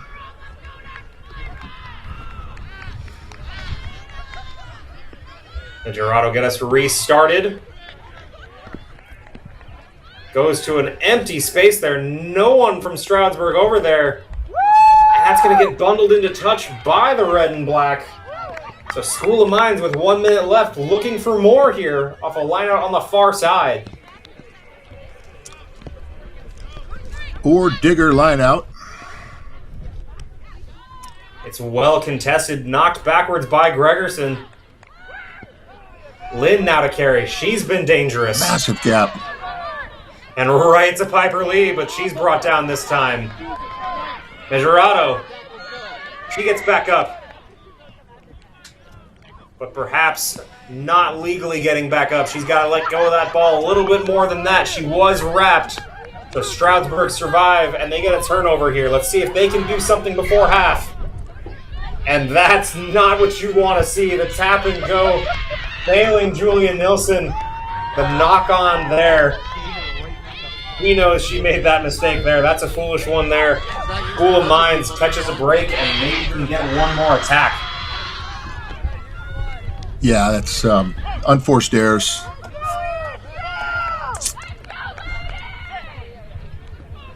Gregerson enters the ball in. It's kicked forward there in the scrum. And we're going to reset here. So no penalty there. Just do it again.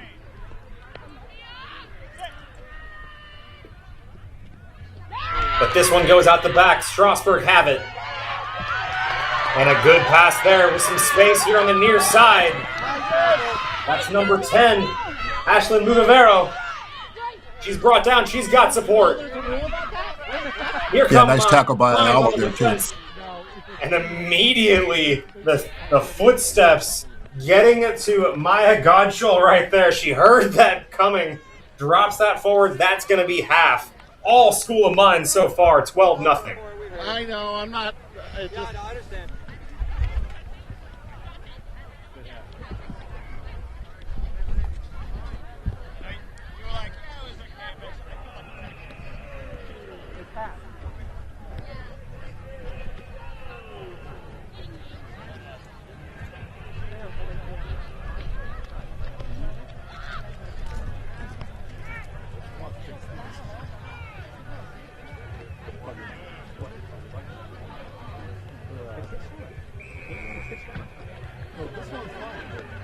Only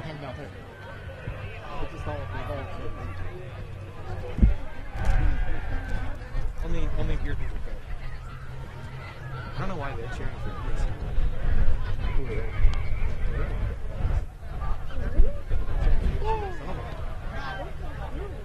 Someone thought I said I mean, there is something to be said for it. Yeah, I mean, you want people to beat you to be the ones to win.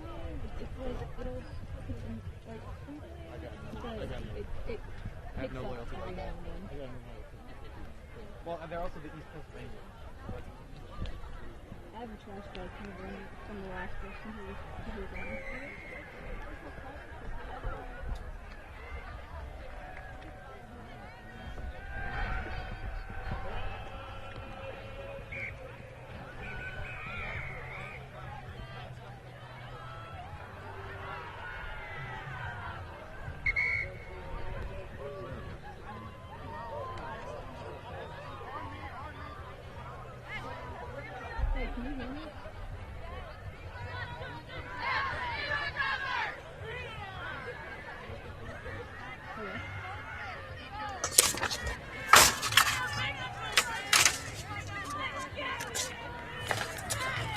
As we get the second half started here, School of Mines controlling this one so far. Norm, what does Stroudsburg need to do, aside from just get the ball in their hands, to get back into this match? Yeah, they got to continue to do what they've been doing, but they got to do more of it. They really need to control the possession, keep their hands on the ball. Don't give it up on plays like that, letting the ball bounce.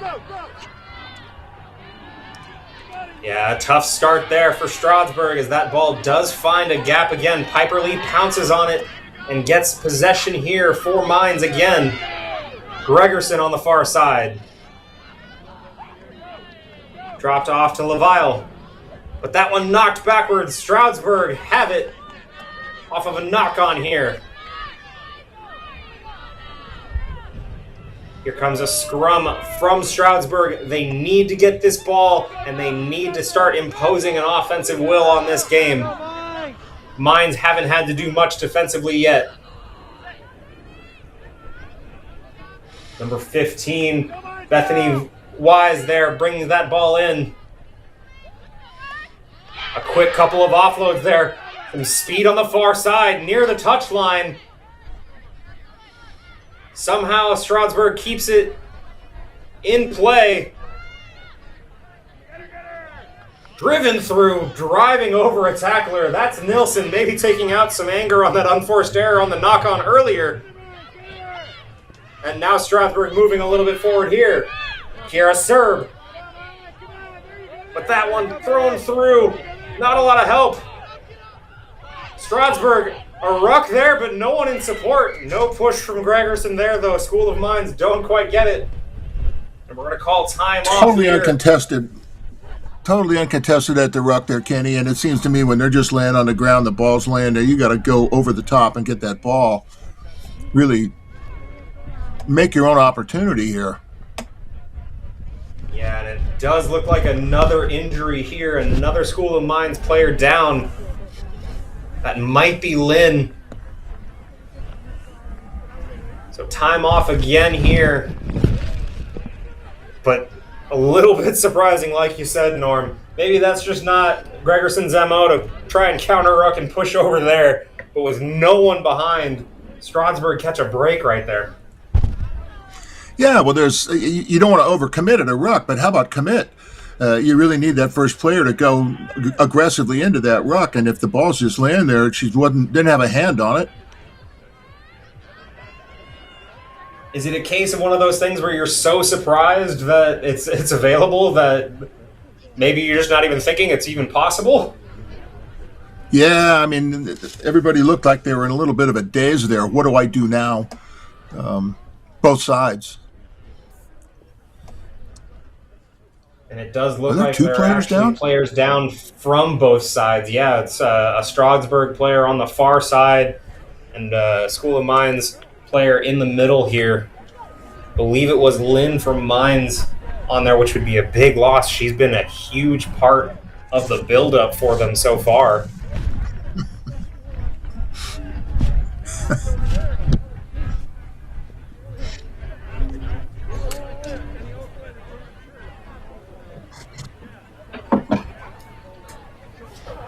We wanted as a team to get experience. It was something that we sat together last semester in the fall, and we decided, you know, it would be beneficial getting to see different parts of like the culture that everybody has here and how welcoming everybody was has been a real highlight for me too. We got a lot of guys that come to Northeastern all around the country and have different levels of playing, and they become lifelong friends by the time they leave Northeastern, and these trips are kind of where those memories are built. I mean, it's an absolutely great experience. I mean, I would highly recommend. A lot of planning involved, but if you get it done, it could be some of the best moments of your life.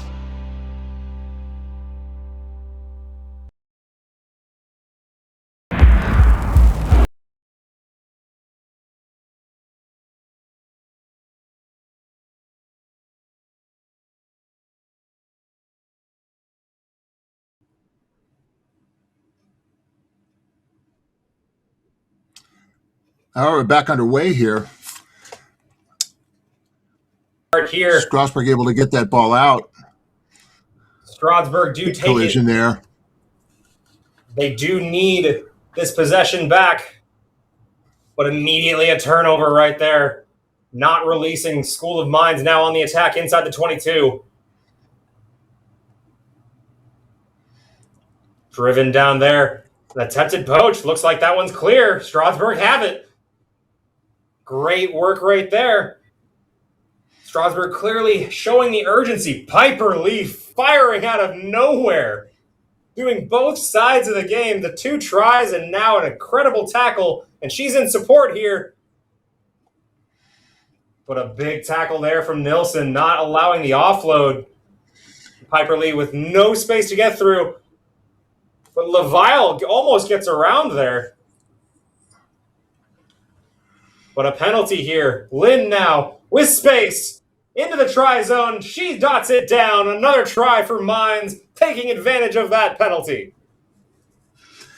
Yeah, a lot of that was LaVille. 4'11". She's a tough gal. A little bit of a surprise, able to stiff arm her way around to the corner, earning a penalty. And Lynn stamping it down, gets one in her book today. Medrado on the conversion, right through the middle. It is 19-0, all School of Mines here in our 4th quarterfinal. They have been definitely controlling the pace of play. Stroudsburg searching for answers here, not able to really get anything going offensively. And School of Mines, while they haven't been tested defensively much, as soon as you saw Piper Lee fire out from the side of there, you know they're up for the defensive challenge there. Even a counter ruck from her there.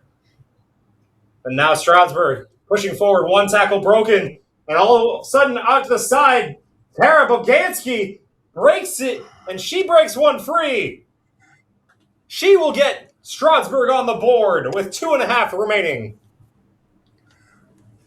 Nice job, finally, to get on the board there, and great defense by the ore diggers to not let her get underneath the post. We saw that a couple of times in the previous game. But wisely taking those points and dotting it down where they can. The conversion does matter. It will help out here. Time definitely not on Stroudsburg's side. That one does go wide. Mugavero not able to convert. The score is 19-5. We're inside of 2 minutes. Strasburg needs this ball back, and they need to score again quickly. Mountain to climb here for Strasburg. On the restart, they do kick it a little bit deep. Let's see if they can put some pressure and get a turnover deep in Mines territory. Gregerson pushed towards the sideline there, almost into touch. Wisely gets rid of it. Another tackle there, another penalty. Jade LaVille has been also a part of this Mines domination in this match so far. Off of Piper Lee's foot. And Mines pounces no on call it. there. There's Piper Lee again.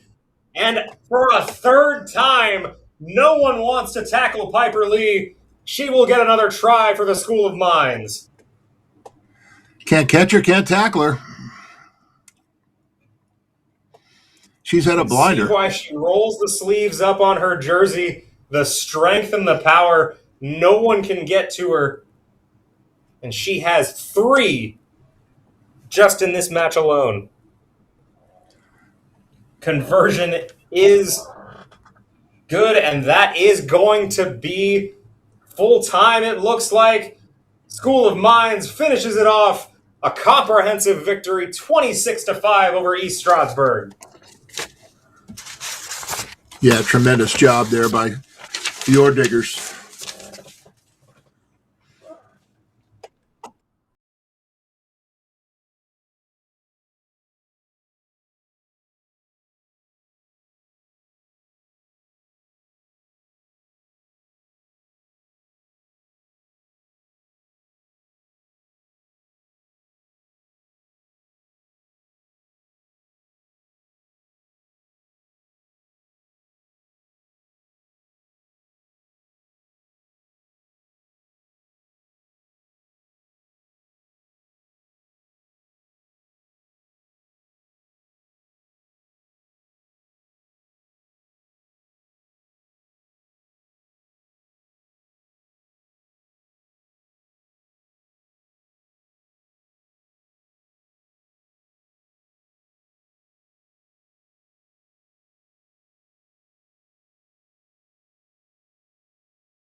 All righty.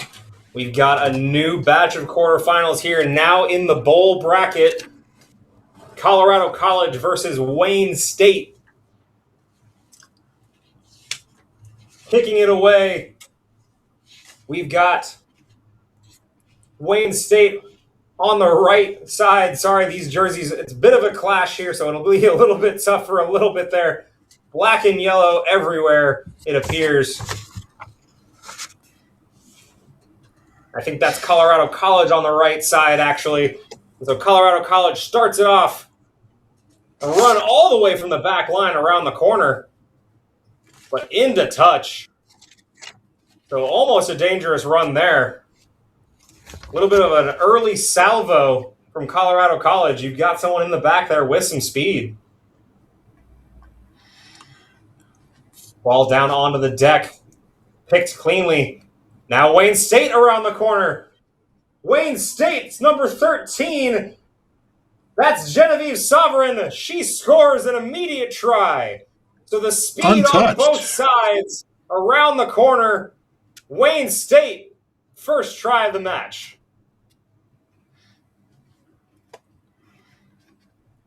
Yeah, that was wide open, Kenny. She is listed at 5'3". From Lincoln. Pius X High School. Nebraska locals for Wayne. And she's going to go and take her own conversion attempt, but it is short, so it stays 5-0 Wayne State. Within 2 minutes of this first half in our quarterfinal matchup. I think any team could live off all the points that have been missed in kicks today. It is definitely the last thing young rugby players want to practice is their kicking, but it is such a critical part of the game, even in sevens when it's a little bit tougher. On the restart here, Colorado College gathers. But that one is stolen. Wayne State pushing again here. Number 34, Tony Wachal.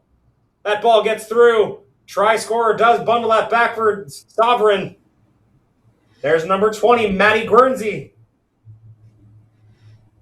The tackling not very aggressive here yet. Wachal here again. Approaching the try zone. That's number 6, Shay Witteren. And she is in.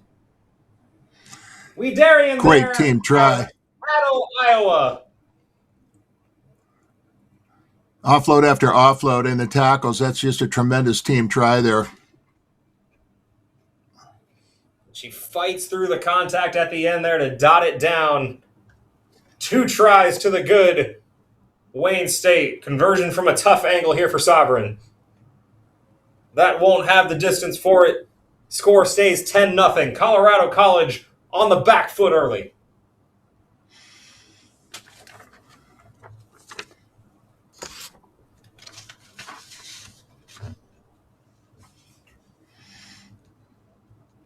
So we've had 3 kickoffs here from the middle to Colorado College, or we're about to have our third, I should say.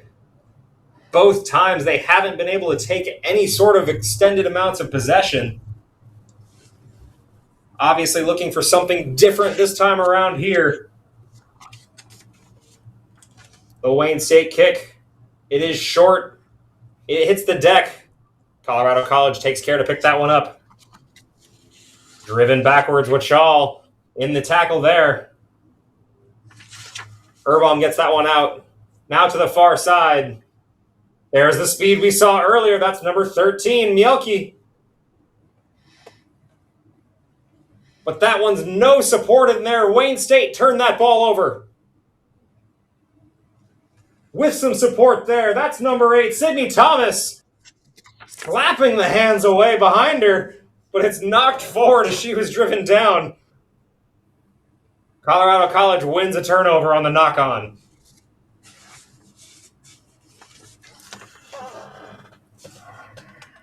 Here we go, our first scrum of the match. So far, it's been all Wayne State. Let's see if Colorado can get something going off of a set play. Clean win there on the scrum. What acceleration out of there! No one's going to catch her.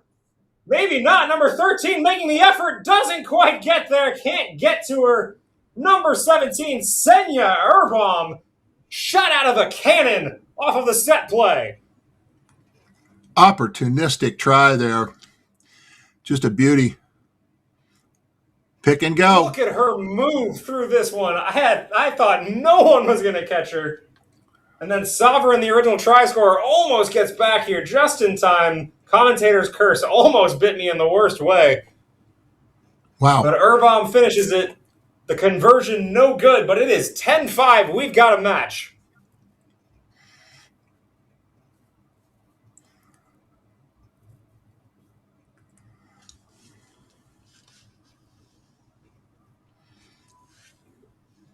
And I think, Norm, we saw at the very beginning that first initial possession from Colorado College.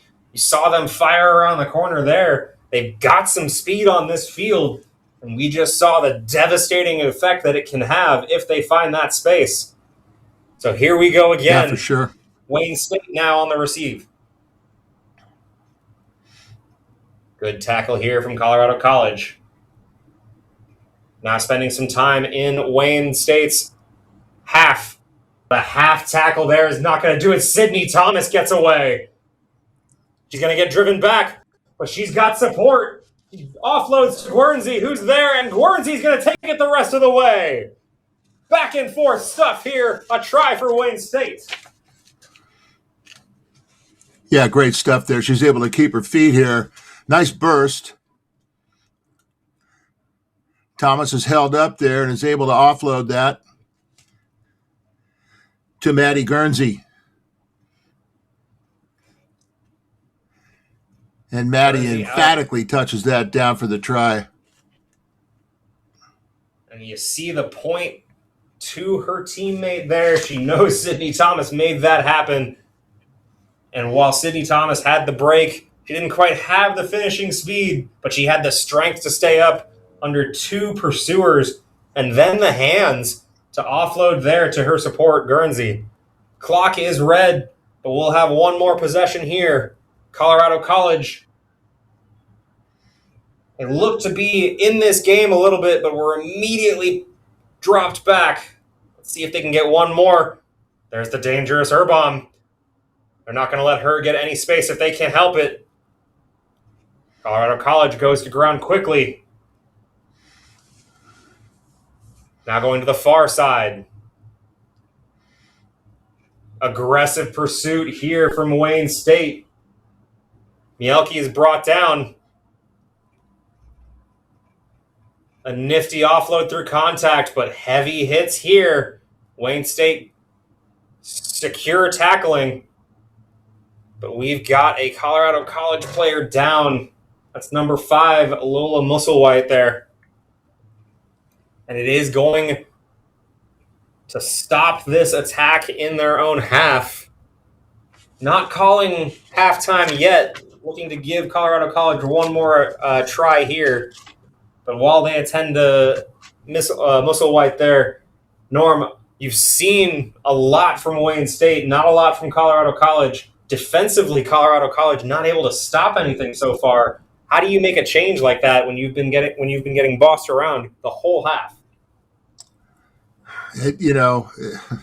It's difficult to say, Kenny, but they have been pushed around the whole game. They keep trying to get the ball to their speedster. As long as they can contain her. What was it the football coach said? You want to beat them with your best guy, but you don't want to be beat by their best guy. And it seems like that's what they're trying to do, is use their best, their most speedy person to get out there. You can't do it all day. Can't rely on one person. So, absolutely, and unfortunately, you see that there. Musselwhite will come out of the match here. We are going to get that last possession for Colorado College resumed here. So we're still in the first half. Clock is red. But still in the first half. Colorado College looking to make this scoreline look a little bit different. And maybe go into half with a little bit more. We'll have a scrum on the Colorado College 22. Maybe Wayne State looking to take advantage and try and push this scrum over. Look at the size difference of those scrum halves. This one is in. Wayne State not able to do anything with it. Colorado College, the dangerous Urbom here. Here she goes again. The stutter step to one side. No one is going to catch her this time. Again, Urbom. We were just talking about it. Don't let her beat you. She gets the space off the set play for a second time, and Colorado College gets exactly what they needed going into half. Untouched there, Kenny, all the way, and that's like an 80-meter try for her. What a beauty. So, doing her job. I think Genevieve Sovereign is going to be seeing the back of Urbom in her nightmares. 2 times she's pursued her. 2 times she's been just steps away. The conversion is no good. And at half, we have Wayne State 15, Senya Urbom, and Colorado College 10.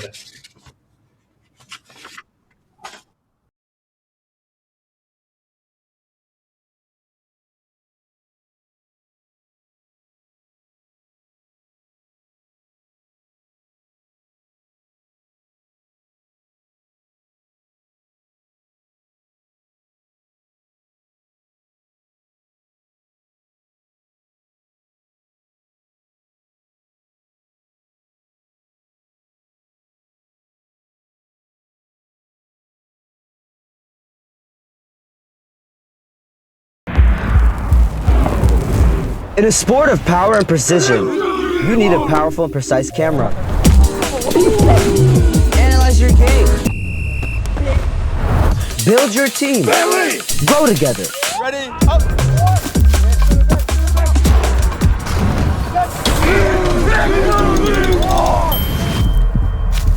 Video captures moments.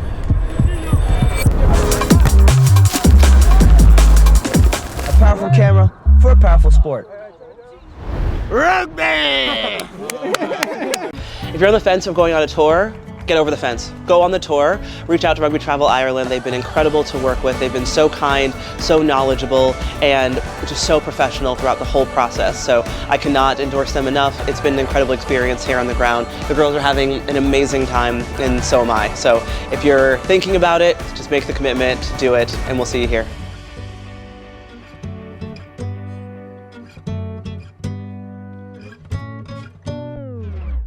We are having a rugby tour in Newcastle, England with the All-Americans from NCR, and we're having an incredible time. So these tours are so incredibly important for our All-Americans because they get to up their skills by having coaches that they don't normally work with, teach them new skills, new drills, new ways to apply their points of difference in the game. They get to experience a new culture out here, new foods. I'm sure most of them haven't had beans on toast ever, and they're definitely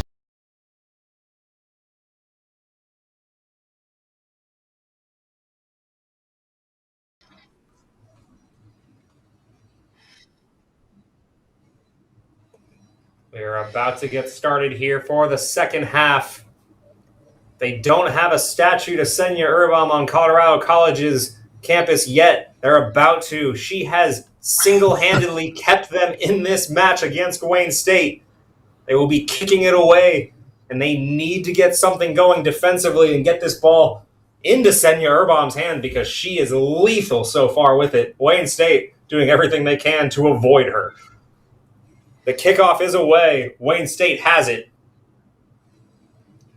That one is out. It is bundled, but bundled backwards. Wayne State keeps it. An aggressive pursuit from Colorado College on the far side. Number 13, Genevieve Sovereign there. She has a try to her name. She drops this one off.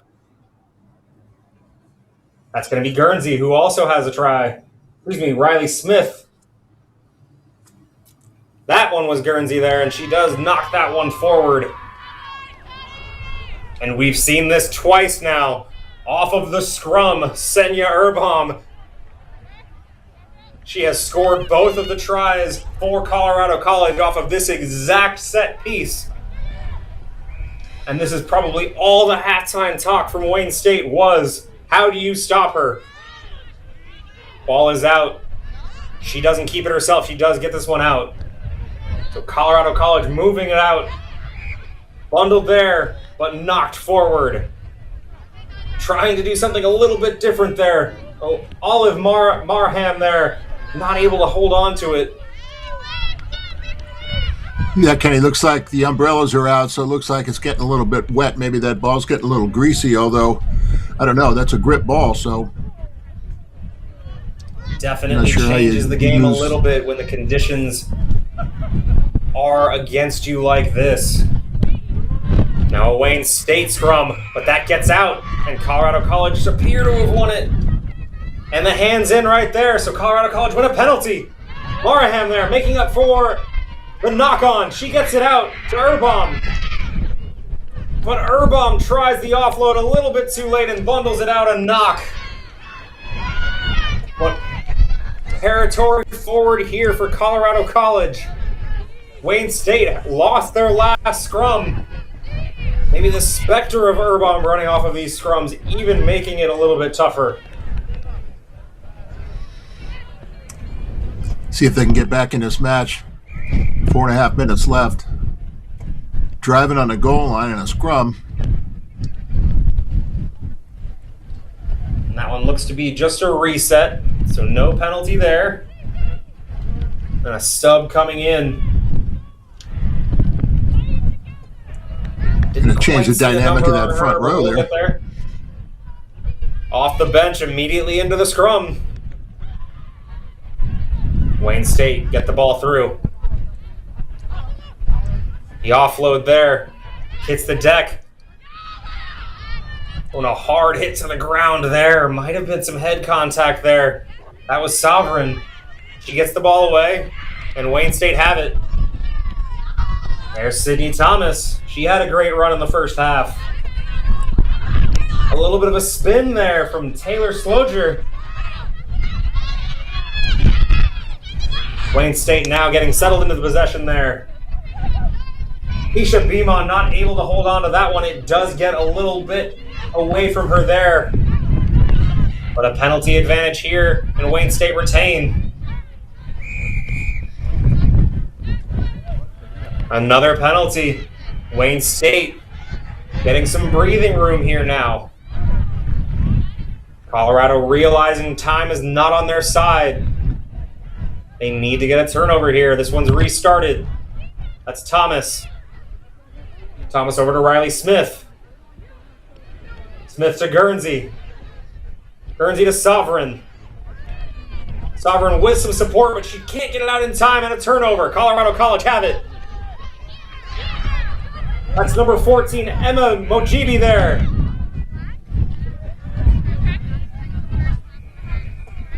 But a back and forth knock. And Colorado retain the always dangerous Colorado College scrum here from any point on the field. Will Urbom keep it herself, or will she distribute this out?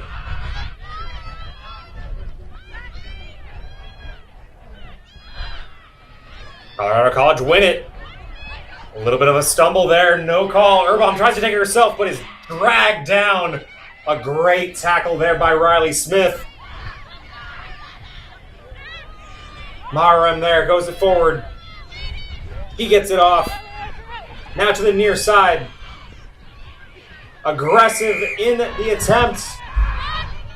But off your feet right there. And it'll be another penalty. Colorado College survives maybe a little bit right there. Benefit of the doubt, a tap and go. And you gotta wonder, where is Urbom? The huge stiff arm out from Caroline Woods. But a knock forward, and it's turned over. Colorado College spilling it at the worst possible time. Just over a minute to go. And it's a scrum in the Wayne State College half. Yeah, tough mistake there.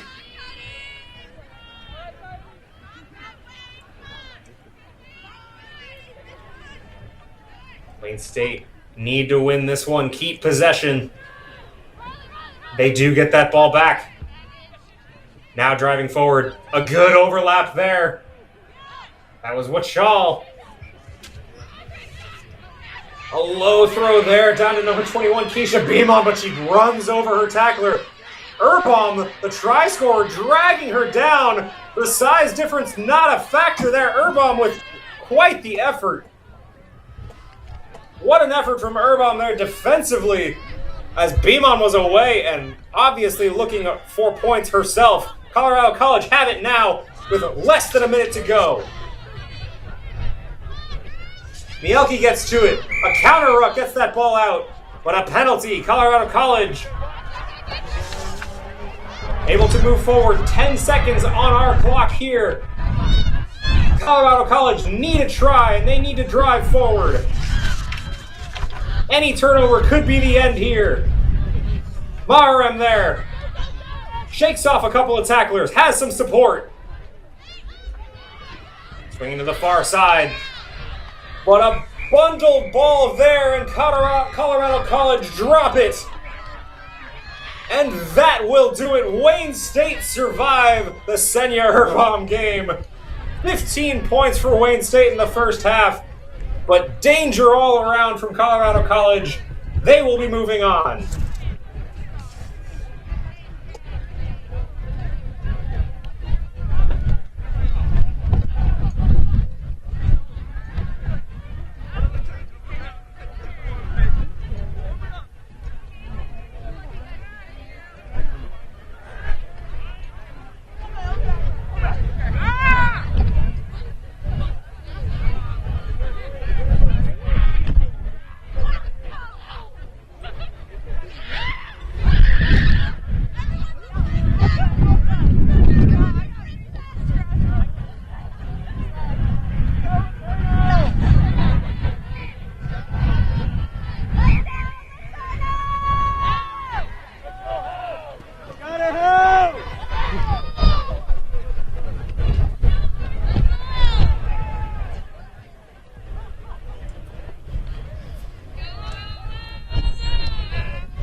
Our next matchup here at Field 13, Loyola, Maryland, somewhat local to NCR 7's home field against LeTourneau here. Loyola in the green, going left to right, LeTourneau in the blue, right to left. This is a quarterfinal match in the bowl bracket. Let's see what we have in store as Loyola gets us started on the kick. This kick is short. Finds some gap there. It's going to hit the deck. It's going to bounce kindly for Loyola, and we have a pursuit already. But the pursuit does end in a knock-on. LeTourneau survive and get a breathe a sigh of relief, but unfortunately it looks like we've got an injury right out of the gate here. A LeTourneau player down on that pursuit.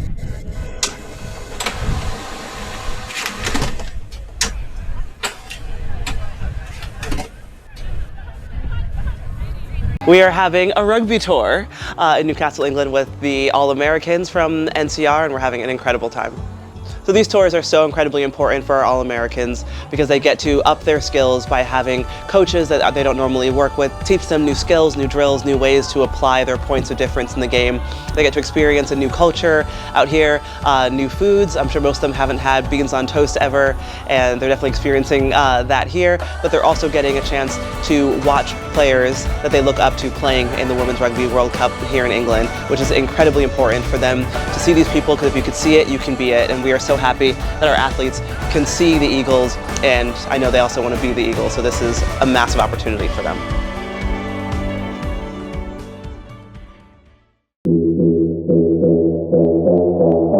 Consistency on three. 1, 2, 3.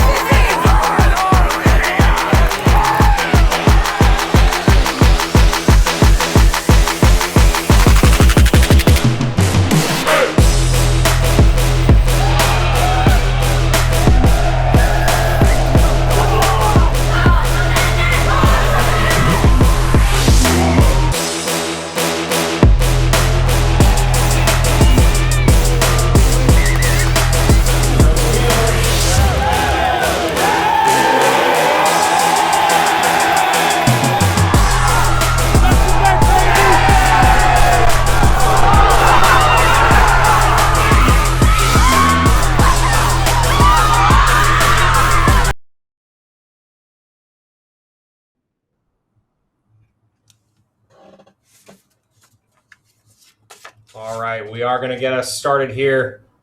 An early stoppage there for an injury. The LeTourneau player now off the field, but LeTourneau in blue with their first possession.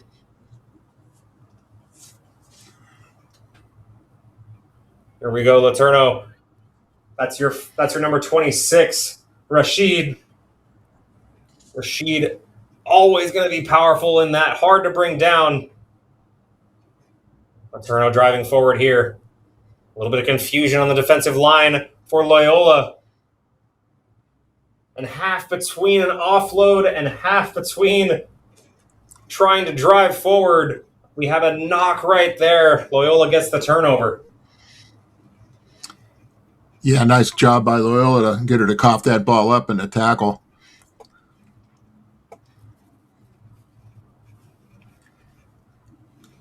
LeTourneau, a university out of Texas, has some internationals on here.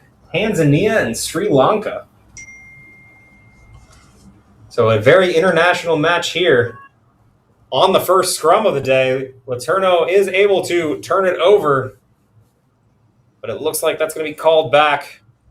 We're going to do this one over. Loyola will get another shot at this scrum right here at midfield.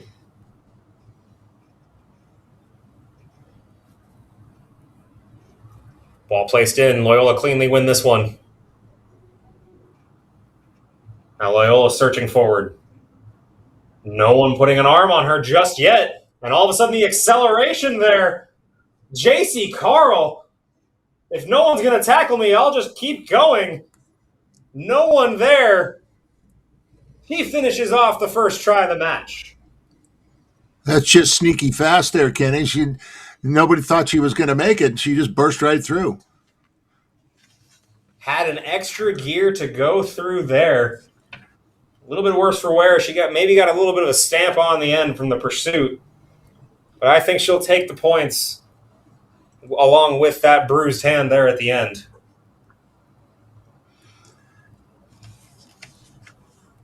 Amanda Belmont here on the attempted conversion. And that's not going to be good. 5-0 Loyola Maryland here. Strikes first. Yeah, JC Carl there, 5'10", out of Pilesville, Maryland. She tall girls sometimes they just don't look like they're running as fast. I used to have a teammate like that.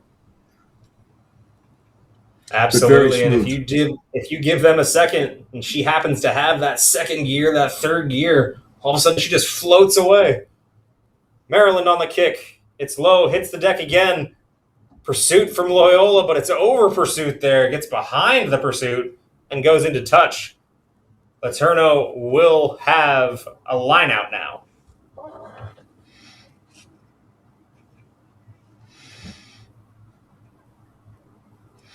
You see those flags blowing in the background, Kenny. This weather seems to be coming in.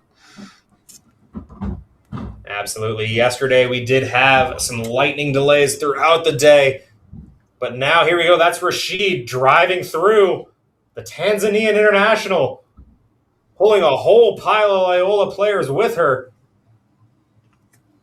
And now driving forward again. LeTourneau going into contact and dragging Loyola tacklers with them. Good support there. A good step by Igaya. Igaya offloads, but it comes into the hands a little hot and is a knock-on. That's a turnover on LeTourneau. Yeah, those hard passes in tight will kill you. In sevens, the offloads tend to come while you're going down to the ground. They're not always going to be clean and easy. Sometimes they come out real hot and surprise even your teammates. You've got to always be ready for that ball to be coming your way. For sure. Scrum here for Loyola. The scrum is in. A little contested. And LeTourneau looked to just get it, just not letting that get over. It'll be a restart, a reset. Belmont will enter this ball in one more time. Aggressive defending here from LeTourneau. Good push. Loyola gets a great push on that scrum. And a show and go there. I believe that's Sadie Young going off her acceleration here. Sadie Young. She could go all the way. Couple of pursuers going to the corner. She's going to stop. Offload unselfishly to Casey Amerlink. Another try for Loyola. Yeah, nice movement there. All set up right here. Got the speed, but realizes. Through. Recognizes she doesn't quite have it, but she's got support right there. That's a good team. An excellent job. Though Young makes it most of the way, right? Kelsey Amerlink there, excellent job to stay in position, not overrun that play. You don't always see that, especially in sevens, when someone breaks all the way free. Sometimes you just kind of let it go a little bit, think you can walk back to midfield and play the next possession here. But Amerlink showing support here for her teammate, and they get that try in. That's going to be half. Loyola Maryland get one at the death here in the first half, and they lead 10-0 over LeTourneau.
Okay. Because he's until, so I gotta get the set soon.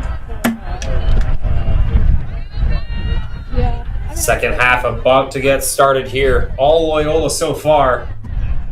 Norm, how do the Yellow Jackets of LeTourneau get back into this?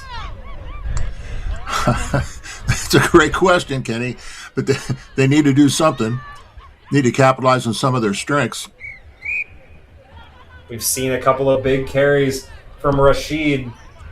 Maybe they can drive forward there, get some territory there. The opening kick, it bundles through, but Loyola are able to pick it up off the deck. Good couple of offloads here. That's try scorer Amerlink there, driven near to the touchline, but it's turned over. Now LeTourneau have it in the attacking half. That's a Gaia. Poaching the ball is going to help. Riccio drops it and goes back. She gets back up and goes. No one stayed down with her. Brilliant. Igaya, now Rashid. There's the power. She's been tough to bring down. Still moving her feet. Now brought down. Gets back up. LeTourneau moving. They've got numbers on the far side. Grace Ulas doesn't get rid of it quick enough, and Loyola are able to get reset. Ball coming back to the near side. Igaya a little bit behind her support. And Rashid can't get to it in time. Loyola dive on it. And a quick tap and go on the penalty. Definitely not back 10. And Loyola get a second penalty there. And that one probably saved a try. No one in front of her there. Loyola now driving forward. A good tackle there. The poach attempt for LeTourneau. But she's pushed off of that ball. Good clear out from Loyola. On the far side. There we go. That's Sadie Young again. This time she's going to take it herself. No need to offload to Amerlink, who is the first to celebrate with her. Another try for Loyola. Yeah, she saw that from a mile away. That was just a great little burst. Huge gap.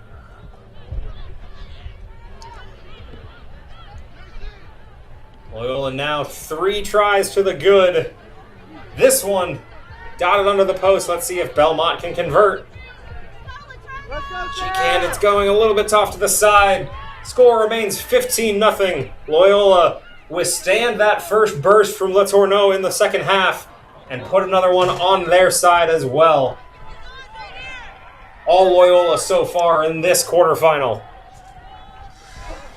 Yeah, too many mistakes by LeTourneau. They're letting the ball go too many times, and every time they make a mistake, seems like Loyola's going to capitalize on it. That one started with a loose ball out there. Rashid couldn't quite get onto it. Great effort from Loyola to get onto it, and then they just kept driving forward. The restart, well claimed here. That's a Gaia. Then this one's driven backward to Loyola attack on defense. That ball not taken out cleanly. It ends up being a knock and another turnover here from LeTourneau. Oh, but it looks like that one is going to come back. Another penalty given. But Loyola actually will be penalized. There's Rashid, but taken right out of her hands. Maybe thinking too much about the contact. The ball just a little too far forward. Amerlink not able to secure it. It's going to be a knock. Yeah, it's getting a little sloppy here. Play here.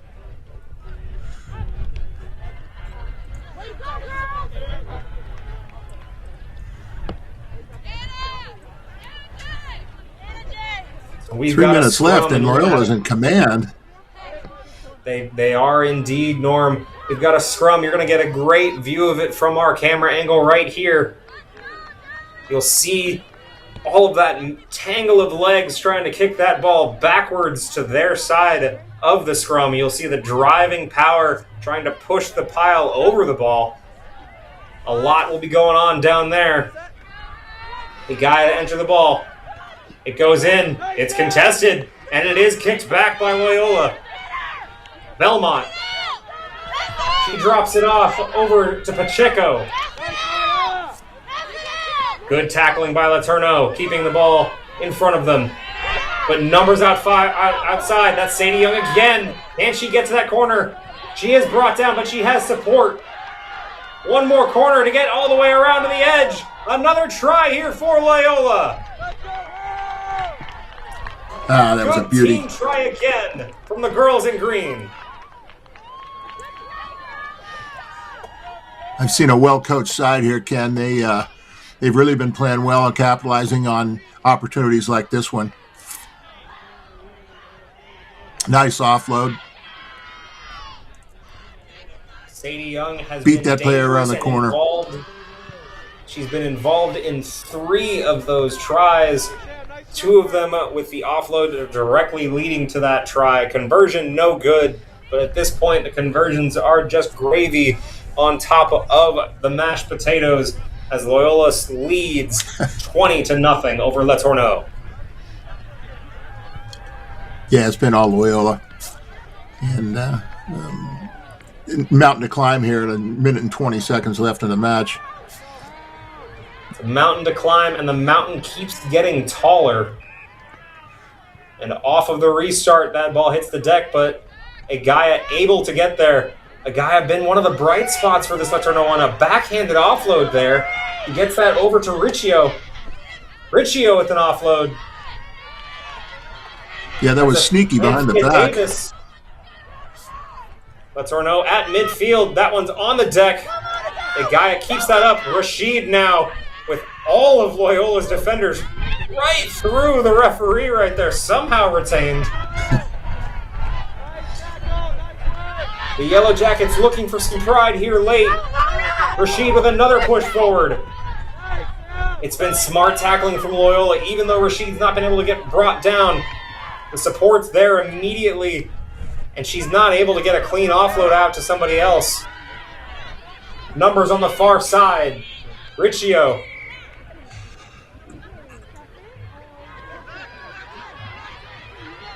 Here's that backhand from Agaya. Look at this. Beautiful work. But now Rashid on the live feed down in the bottom right, driving forward. A penalty. Again. Another offsides here.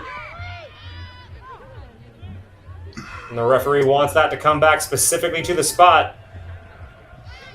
Red on the clock. The Yellow Jackets playing for pride. Here's a guy again. A hand in there. That one's definitely knocked out. We're going to have a pretty performative yellow here as Belmont, the number 10, is knocked off here. Loyola will finish this game with 6 players. Agaya with a good offload on the overlap. Riccio, hard tackle. Agaya again, running through her own teammates. That one bobbled. Is it backwards? No, it is a knock on, and that will be full time. Loyola finishes and shuts out LeTourneau 20-0. Yeah, comprehensive victory there, Ken.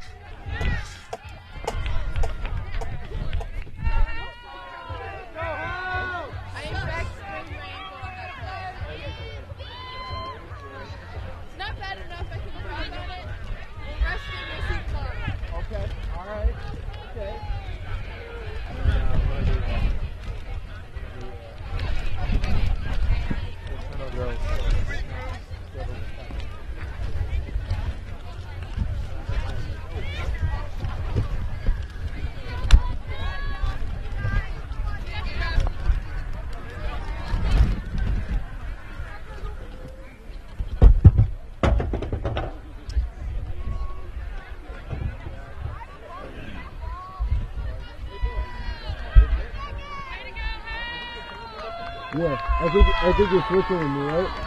Yeah, the girl was just here. I was taking over for her. Huh? So there was a girl who was just here. I relieved her. Yeah, because she was looking for somebody. She was looking for somebody to come relieve her. She's probably looking for me, but my field was running late, so that's why I was late Yeah, yeah. I believe so. So what, do you want me to cover this next game? Is that what you're saying? I was just making sure. Yeah. I'll be right here. Whenever you're ready, I'll come out there. Here we go. The next quarterfinal matchup. We've got Baldwin Wallace versus UW Platteville. UW Platteville in the purple or bluish, whatever is your fancy, and Baldwin Palace in the yellow and black. Platteville here getting us started on the far side. Nearing the touchline over there. Manages to stay in. Oh, a dummy there. Beautiful work. Now the offload comes. Number 12, Violet Lawrence. Inside the 22 for Platteville. What a dropped ball there. Gonna be knocked forward. Platteville turn it over after a promising opening start.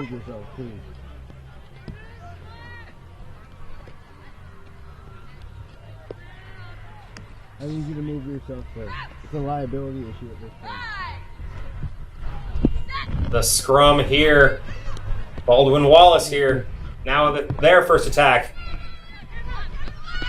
A good choice to hold that ball in, not throw it out. The aggressive pursuit from Platteville. Baldwin Wallace bring it to the near side. An aggressive tackle there. Violet Lawrence again. And another knock on here. It's a turnover inside their own 22. Platteville with a great attacking platform here.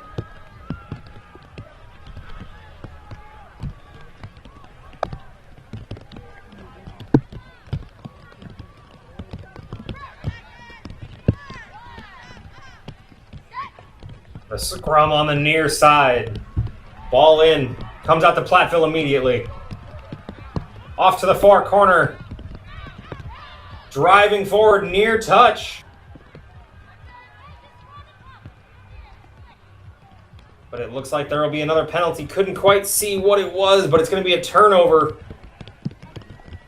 I think this is going to be a Baldwin scrum. So back and forth on the turnovers here so far. But territory all inside of Baldwin Wallace's 22 so far. Ball's out of the scrum quickly. And bobbled again on the offload, but it is backwards. Now Baldwin Wallace in the shadow of their own goalposts. Inside the 5-meter line. But a penalty. Baldwin Wallace able to get this ball back. Not as quick on the touch and go. Platteville back 10. And here we go. Driving forward. Straight into the contact. Brave from Baldwin Wallace. Tackler not getting dragged down. She needs to get down. Eventually she's going to be called held up. She does go down. Now Baldwin Wallace have it. Ball to the boot. Here comes the pursuit. Platteville get back to it and knock it back forward. Knock it out for a line out. Smart there from Platteville as they had pursuers there. A little bit of soccer. And Baldwin Wallace will have a line out, and they release the pressure here. They've been inside their own 22 for the better part of this entire half. Still no score. A line out here for Baldwin Wallace. No contest from Platteville. Baldwin Wallace, a couple of good steps there. Ball hits the deck. Some trouble here. Baldwin Wallace fall on it. And good support, tackling without the ball. And now they go, tap and go. Some speed here. Can she get around the corner? She can! No other pursuers in front of her. That's going to be a try for Baldwin Wallace. Almost out of nothing. The tap and go from inside their own 22. Some flat-footed Platteville players. And no one to secure around the corner. 2 Platteville players can't quite seal it off. And Baldwin Wallace have the first try of the game. apologies. Tough to see the contrast on the jerseys. Can't quite see the number there. We'll do what we can to get those numbers for you. 5-0 Baldwin Wallace as the conversion is no good.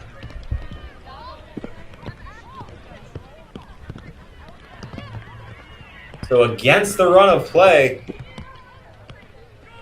Baldwin Wallace gets the first try. And Platteville will be upset with themselves. A couple of opportunities go wanting.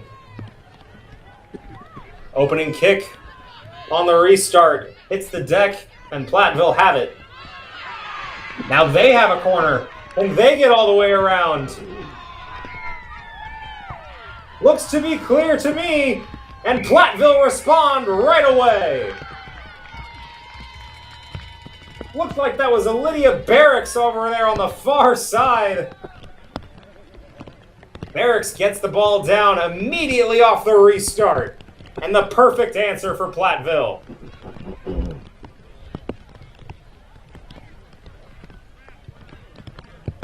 Conversion is up.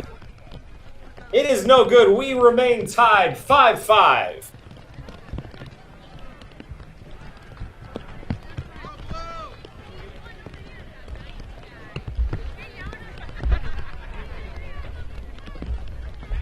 The rain really starting to come down here. It's definitely going to be a factor on keeping that ball secure. But the restart now, a new game, 5-5. Ball hits the deck, approaches the touchline, but the pursuit of Platteville forces Baldwin to pick it up. And now a wall of purple holding the ball carrier up. An impromptu maul happening here. As Baldwin realized they can't get her down. Now finally the ball carrier goes down. A lot of improvisation from both sides. Baldwin Wallace using the referee as a little bit of a pick. Red on the clock. That ball knocked forward though. Platteville has an attacking scrum platform here inside the 22. No time left on our clock. One last possession.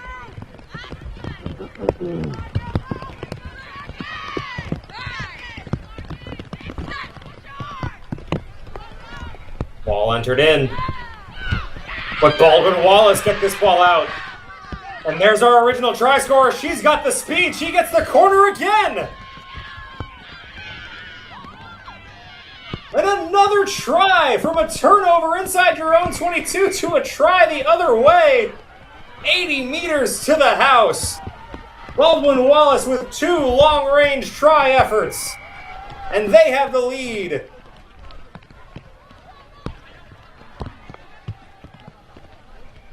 It will be halftime after the conversion attempt.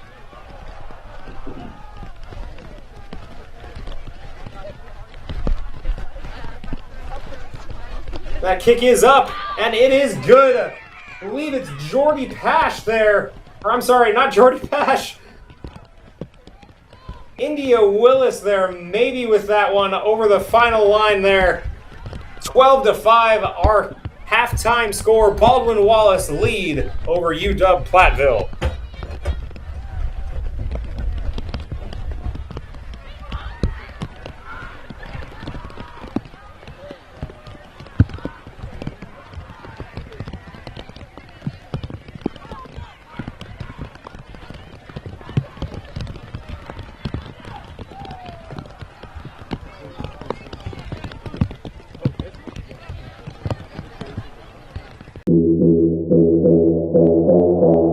Consistency on 3. 1, 2, 3.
We are back here in the second half.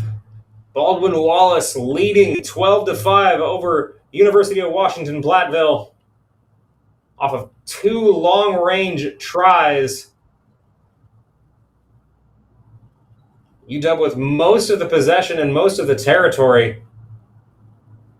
And now they are looking to turn this match around. A couple of nifty offloads through contact. But a forward pass there as Baldwin Wallace turns the ball over. They'll have a scrum in the attacking half.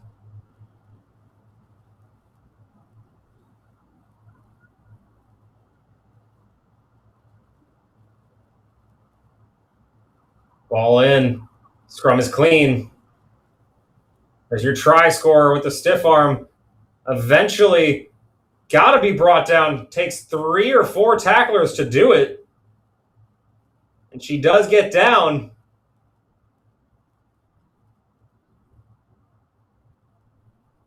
Now pushing out to the far side. Baldwin Wallace, quick go off of the breakdown. Through a half gap there. No tacklers to bring her down just yet. An advantage here for Baldwin Wallace. Rolling over the pile inside the 5-meter line. Baldwin Wallace. They're over the try line, but someone's got to get down. Not held up yet, still moving her feet. It's a little bit of a frozen moment here. And finally the hold-up call, UW Platteville able to withstand there. One of the problems of not being tackled and not going to ground.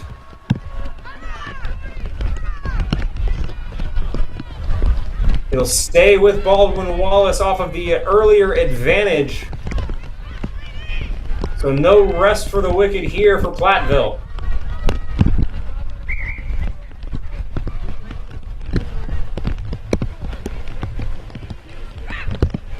It looks like that's Molly Kanchian over there. She was your try scorer for the first 2.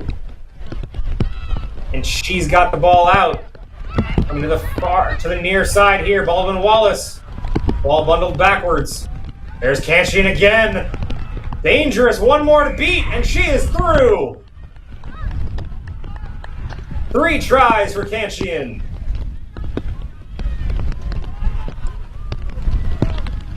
Just no one able to bring her down. The arm tackle's ineffective. This time not running around everybody and past everyone. Uses a little bit of her strength to push through. The conversion no good. 17-5, Baldwin Wallace extend their lead.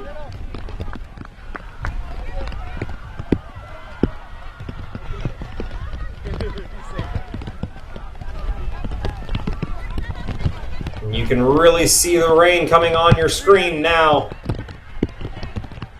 Tougher and tougher to make those plays. The field getting slippery, the ball getting slippery. 3.5 minutes to go. Not an insurmountable lead, but UW needs to turn this game around. They have not been able to make anything happen since their 1 try. Now they approach midfield. That's number 15, Mallory Brewer. She breaks through a little bit as Platteville is in the attacking half. Out to the far side. Olivia Barracks, she's on the edge. Can she get in? Yes, she can. She dots it down. Platteville with a try. Just what the doctor ordered for UW. A tough angle here on the conversion, but a good team effort there. A lot of different players touching the ball, getting this ball to the near side, and Barracks showing off the speed, showing she can get around a corner just as good as Kanchian can. The conversion skews wide. It is 17-10. Still a 1-possession game. 2 minutes to go. Everything to play for.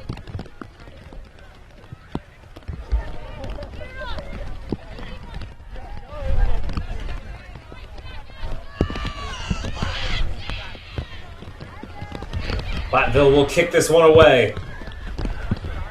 They can get this ball back. We are in for an interesting end to this one. Bounces kindly. Baldwin has it. Again, the carrier's not going down for Baldwin. This one thrown out. The dangerous Kanchian out there. A little bit of confusion. Who's going to pick it up? And an obstruction call. You saw number 11 from Platteville. Hayden Parent. Smart there, alerting the ref. She had no way to get to that ball, and no one was playing it. Platteville have the ball inside the 22. If they can get a try here under the goalpost and get that conversion, they can tie this one up. There's Parent. She's got support there with Brewer. There's Barracks. And now Savannah Saffert. He's near the touchline. She needs to get this one back. The line judge making a good call. Nothing out there just yet. Secure hands there from Jordy Pash. A grubber kick through. Pursuit from Kanchian. And it goes out the back. Or does it? It's going to be a conversation here from the center referee and the assistant referee. Kanchian in no man's land there.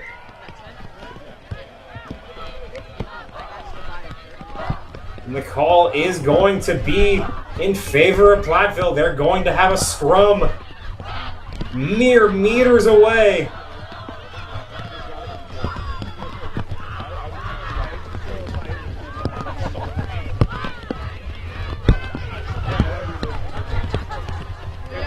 Excuse me. Does look like it's Baldwin's scrum there, but they'll still have to get this one away. Time running out. Red on your screens. But around the corner again.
We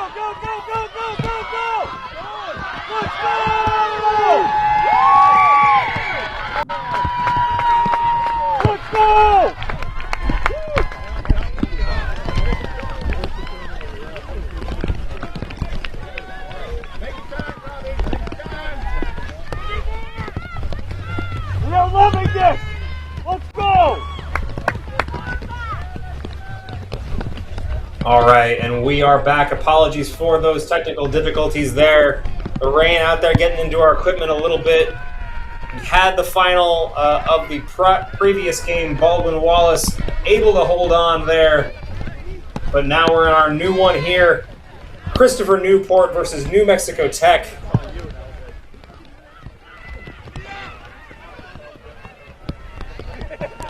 And Christopher Newport, as you saw as the stream just got back there, scoring the first try of the match.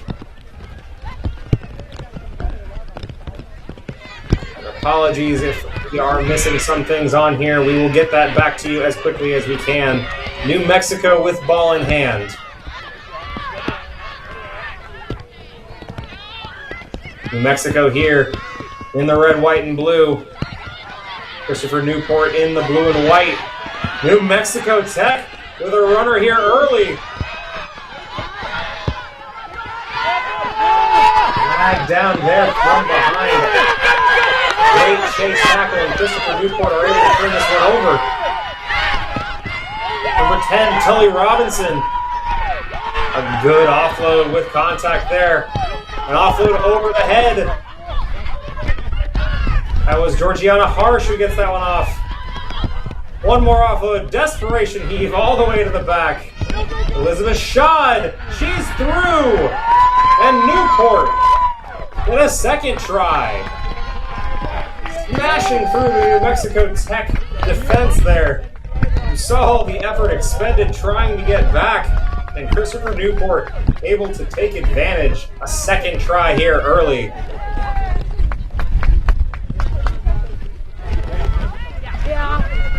Thank you.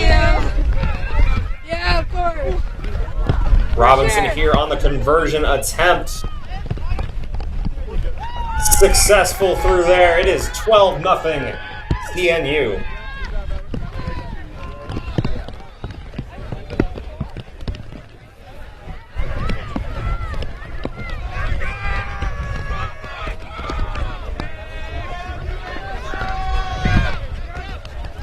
Christopher Newport now will get us restarted. New Mexico Tech had a promising attack there.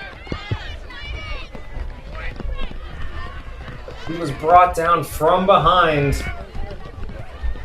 And Christopher Newport able to take advantage right away. On the restart, it is high and it is deep. That one does hit the deck. Played well by New Mexico, but right into touch. So the opening, the kickoff, causing some problems here for New Mexico Tech. On the line out, ENU gets it. A good line out there. Ball brought to the near side. A good pickup off the deck. A crunching tackle, but a good support system there. CNU gets to the ball immediately. That's number 11, Olivia Wood. She throws that one off. It does bounce backwards, though. Tully Robinson. A tap and go. Isabella Sanguilano. Then knocked down there. Jacqueline Hernandez just paused that ball backwards. Obviously cynical there. It's going to be a yellow card, and New Mexico Tech are going to be down a player. A tap and go immediately here. Holding away from that next try. But diving forward in. Look to be Tully Robinson. She gets a try for CNU, immediately cashing in on the player advantage.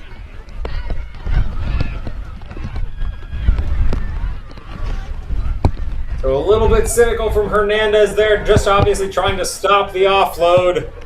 She knocks that ball down with one hand, but she sees yellow, and now New Mexico Tech are down one player, probably for the remainder of this half.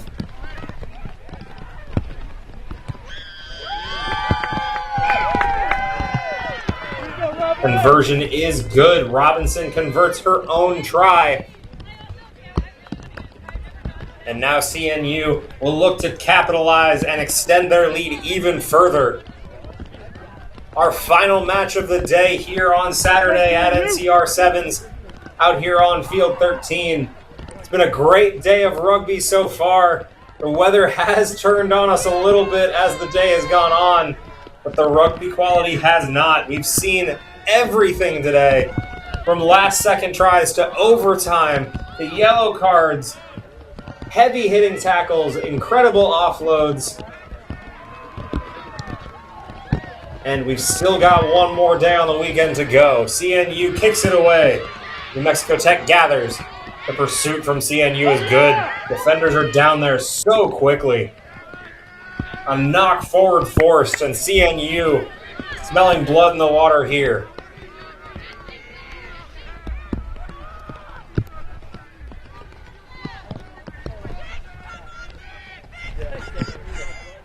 Always a tough scenario when your backs are already against the wall. Playing a lot of defense early gets even tougher when you lose one player.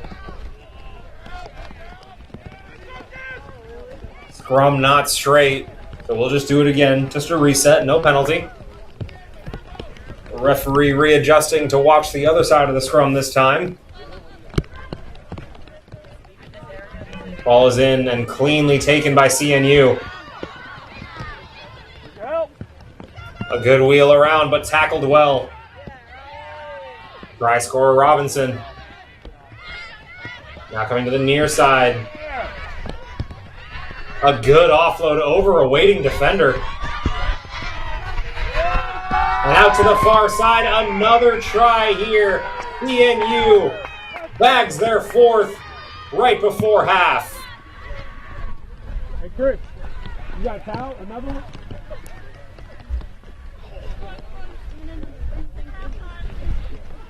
Far angle on the conversion here, but 24-0 guaranteed for half. CNU, everything they could have asked for here. Robinson weighing up the kick with that left foot. Not able to get it through. We will go into halftime at 24-0. New Mexico searching for answers here.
All right, second half here. New Mexico kicks it away. Nothing going right for the Miners in that first half. Maybe a change here as the first offload is bobbled forwards and a knock on. New Mexico with a scrum inside their opponent's 22. Haven't had a chance to call many names here yet. Alea Romero will enter this ball in. Ball through, but it's immediately won. Not straight there, though. So we'll do a reset. New Mexico bailed out there. That one immediately came out to Christopher Newport.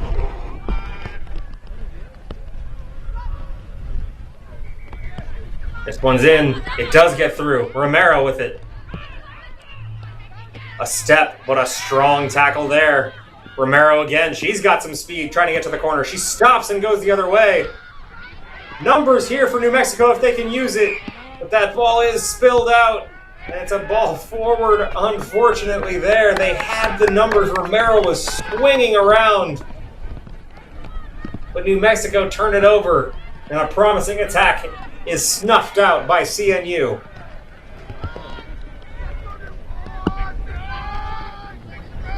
CNU entering this ball in. San Giuliano will be the one doing it for them. A reset again. No penalty, just let's do it again. Again, teaching moments here. The referee, just as much a teacher of the game as an officiant. San Giuliano has got a try to her name. And they win this scrum. Ball is bobbled out of the scrum off the set play. And New Mexico gained some territory through an unforced error by CNU. We've seen the rain wreaking havoc on everyone, including our broadcast team here. And it's obviously going to wreak havoc on the players on the field. But now another chance. Romero putting this ball in. The scrum spins. But New Mexico have it. Some speed here, trying to get to the outside. Desperate heave from the jersey. Romero out to the outside. She gets it down. And a try for New Mexico. The game hasn't been going their way so far, but they are able to get a try down. And look at the smiles from everyone there. Great work from Romero to get that ball from behind. And a heavy tackle there, able to dot that ball down as the Miners get on the board.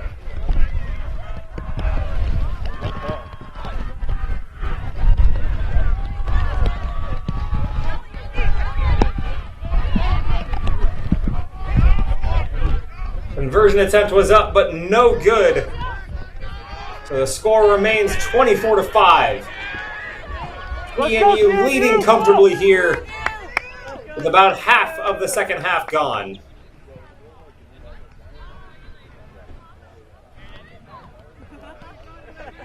New Mexico will look to get this ball back quickly.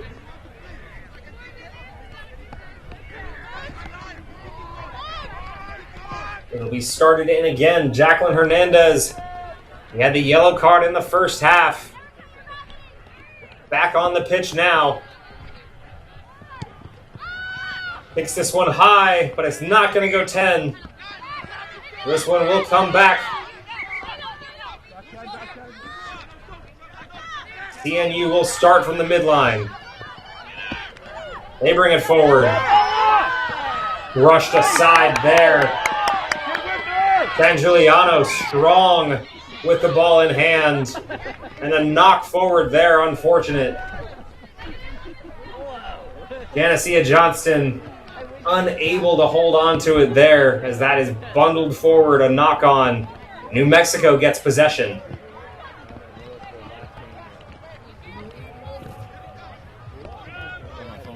New Mexico's had some speed here. They can get some space. Obviously 4 players involved in this scrum here. Alila Deshini entering the ball in, but it's going to be a penalty. And now Deshini brings this in. Hernandez takes the bump. Driving forward, New Mexico Tech, but no support with her. It's over DeShinny's head. Hernandez gets to that ball first. Here's DeShinny. Booted that ball over the back line. Here comes a pursuit. Let's see if the bounce is kind. It's not. CNU able to get to it. A broken tackle there. That was Johnston. And a hard hit there, but it's deemed a penalty. CNU taking advantage. Not back 10, and a yellow card is going to be given. Looks like it's Hernandez again, not back 10.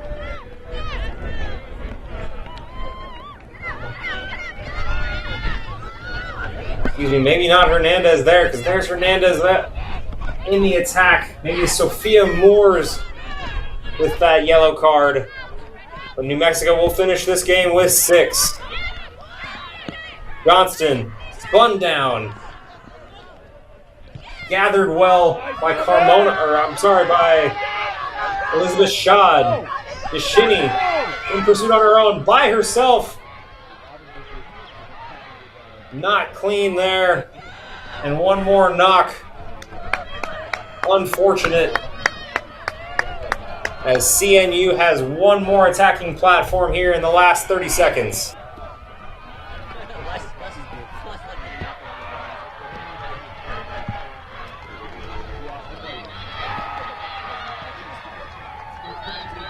Some subs coming on here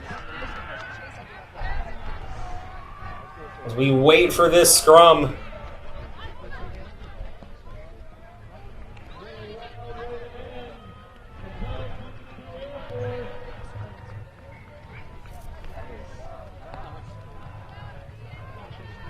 And here we go, one last scrum here. CNU will enter it in.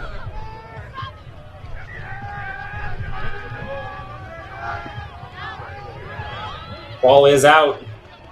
CNU swinging it to the far side, bundled forward, another knock. New Mexico now. They'll have a scrum inside their own 22. Playing for pride at this point. Can they get one more try over despite being down to 6 players?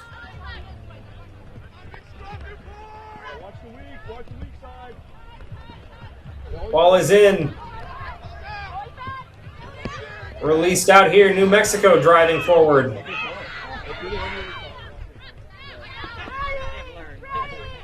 Tacklers being dragged forward. Now the Miners here. They kick that ball. Here comes the pursuit. But CNU back to it first. Hernandez in the pursuit. Not able to bring her opponent down. Hernandez again. This time she's going to spin her down to the ground. And a good counter ruck here. Still effort on both sides despite the clock being red. CNU electing to kick it out of bounds. That will do it. That is going to be your final score of the final match here at Field 13 on this NCR 7s weekend. 24-5 is your final. Christopher Newport University over New Mexico Tech.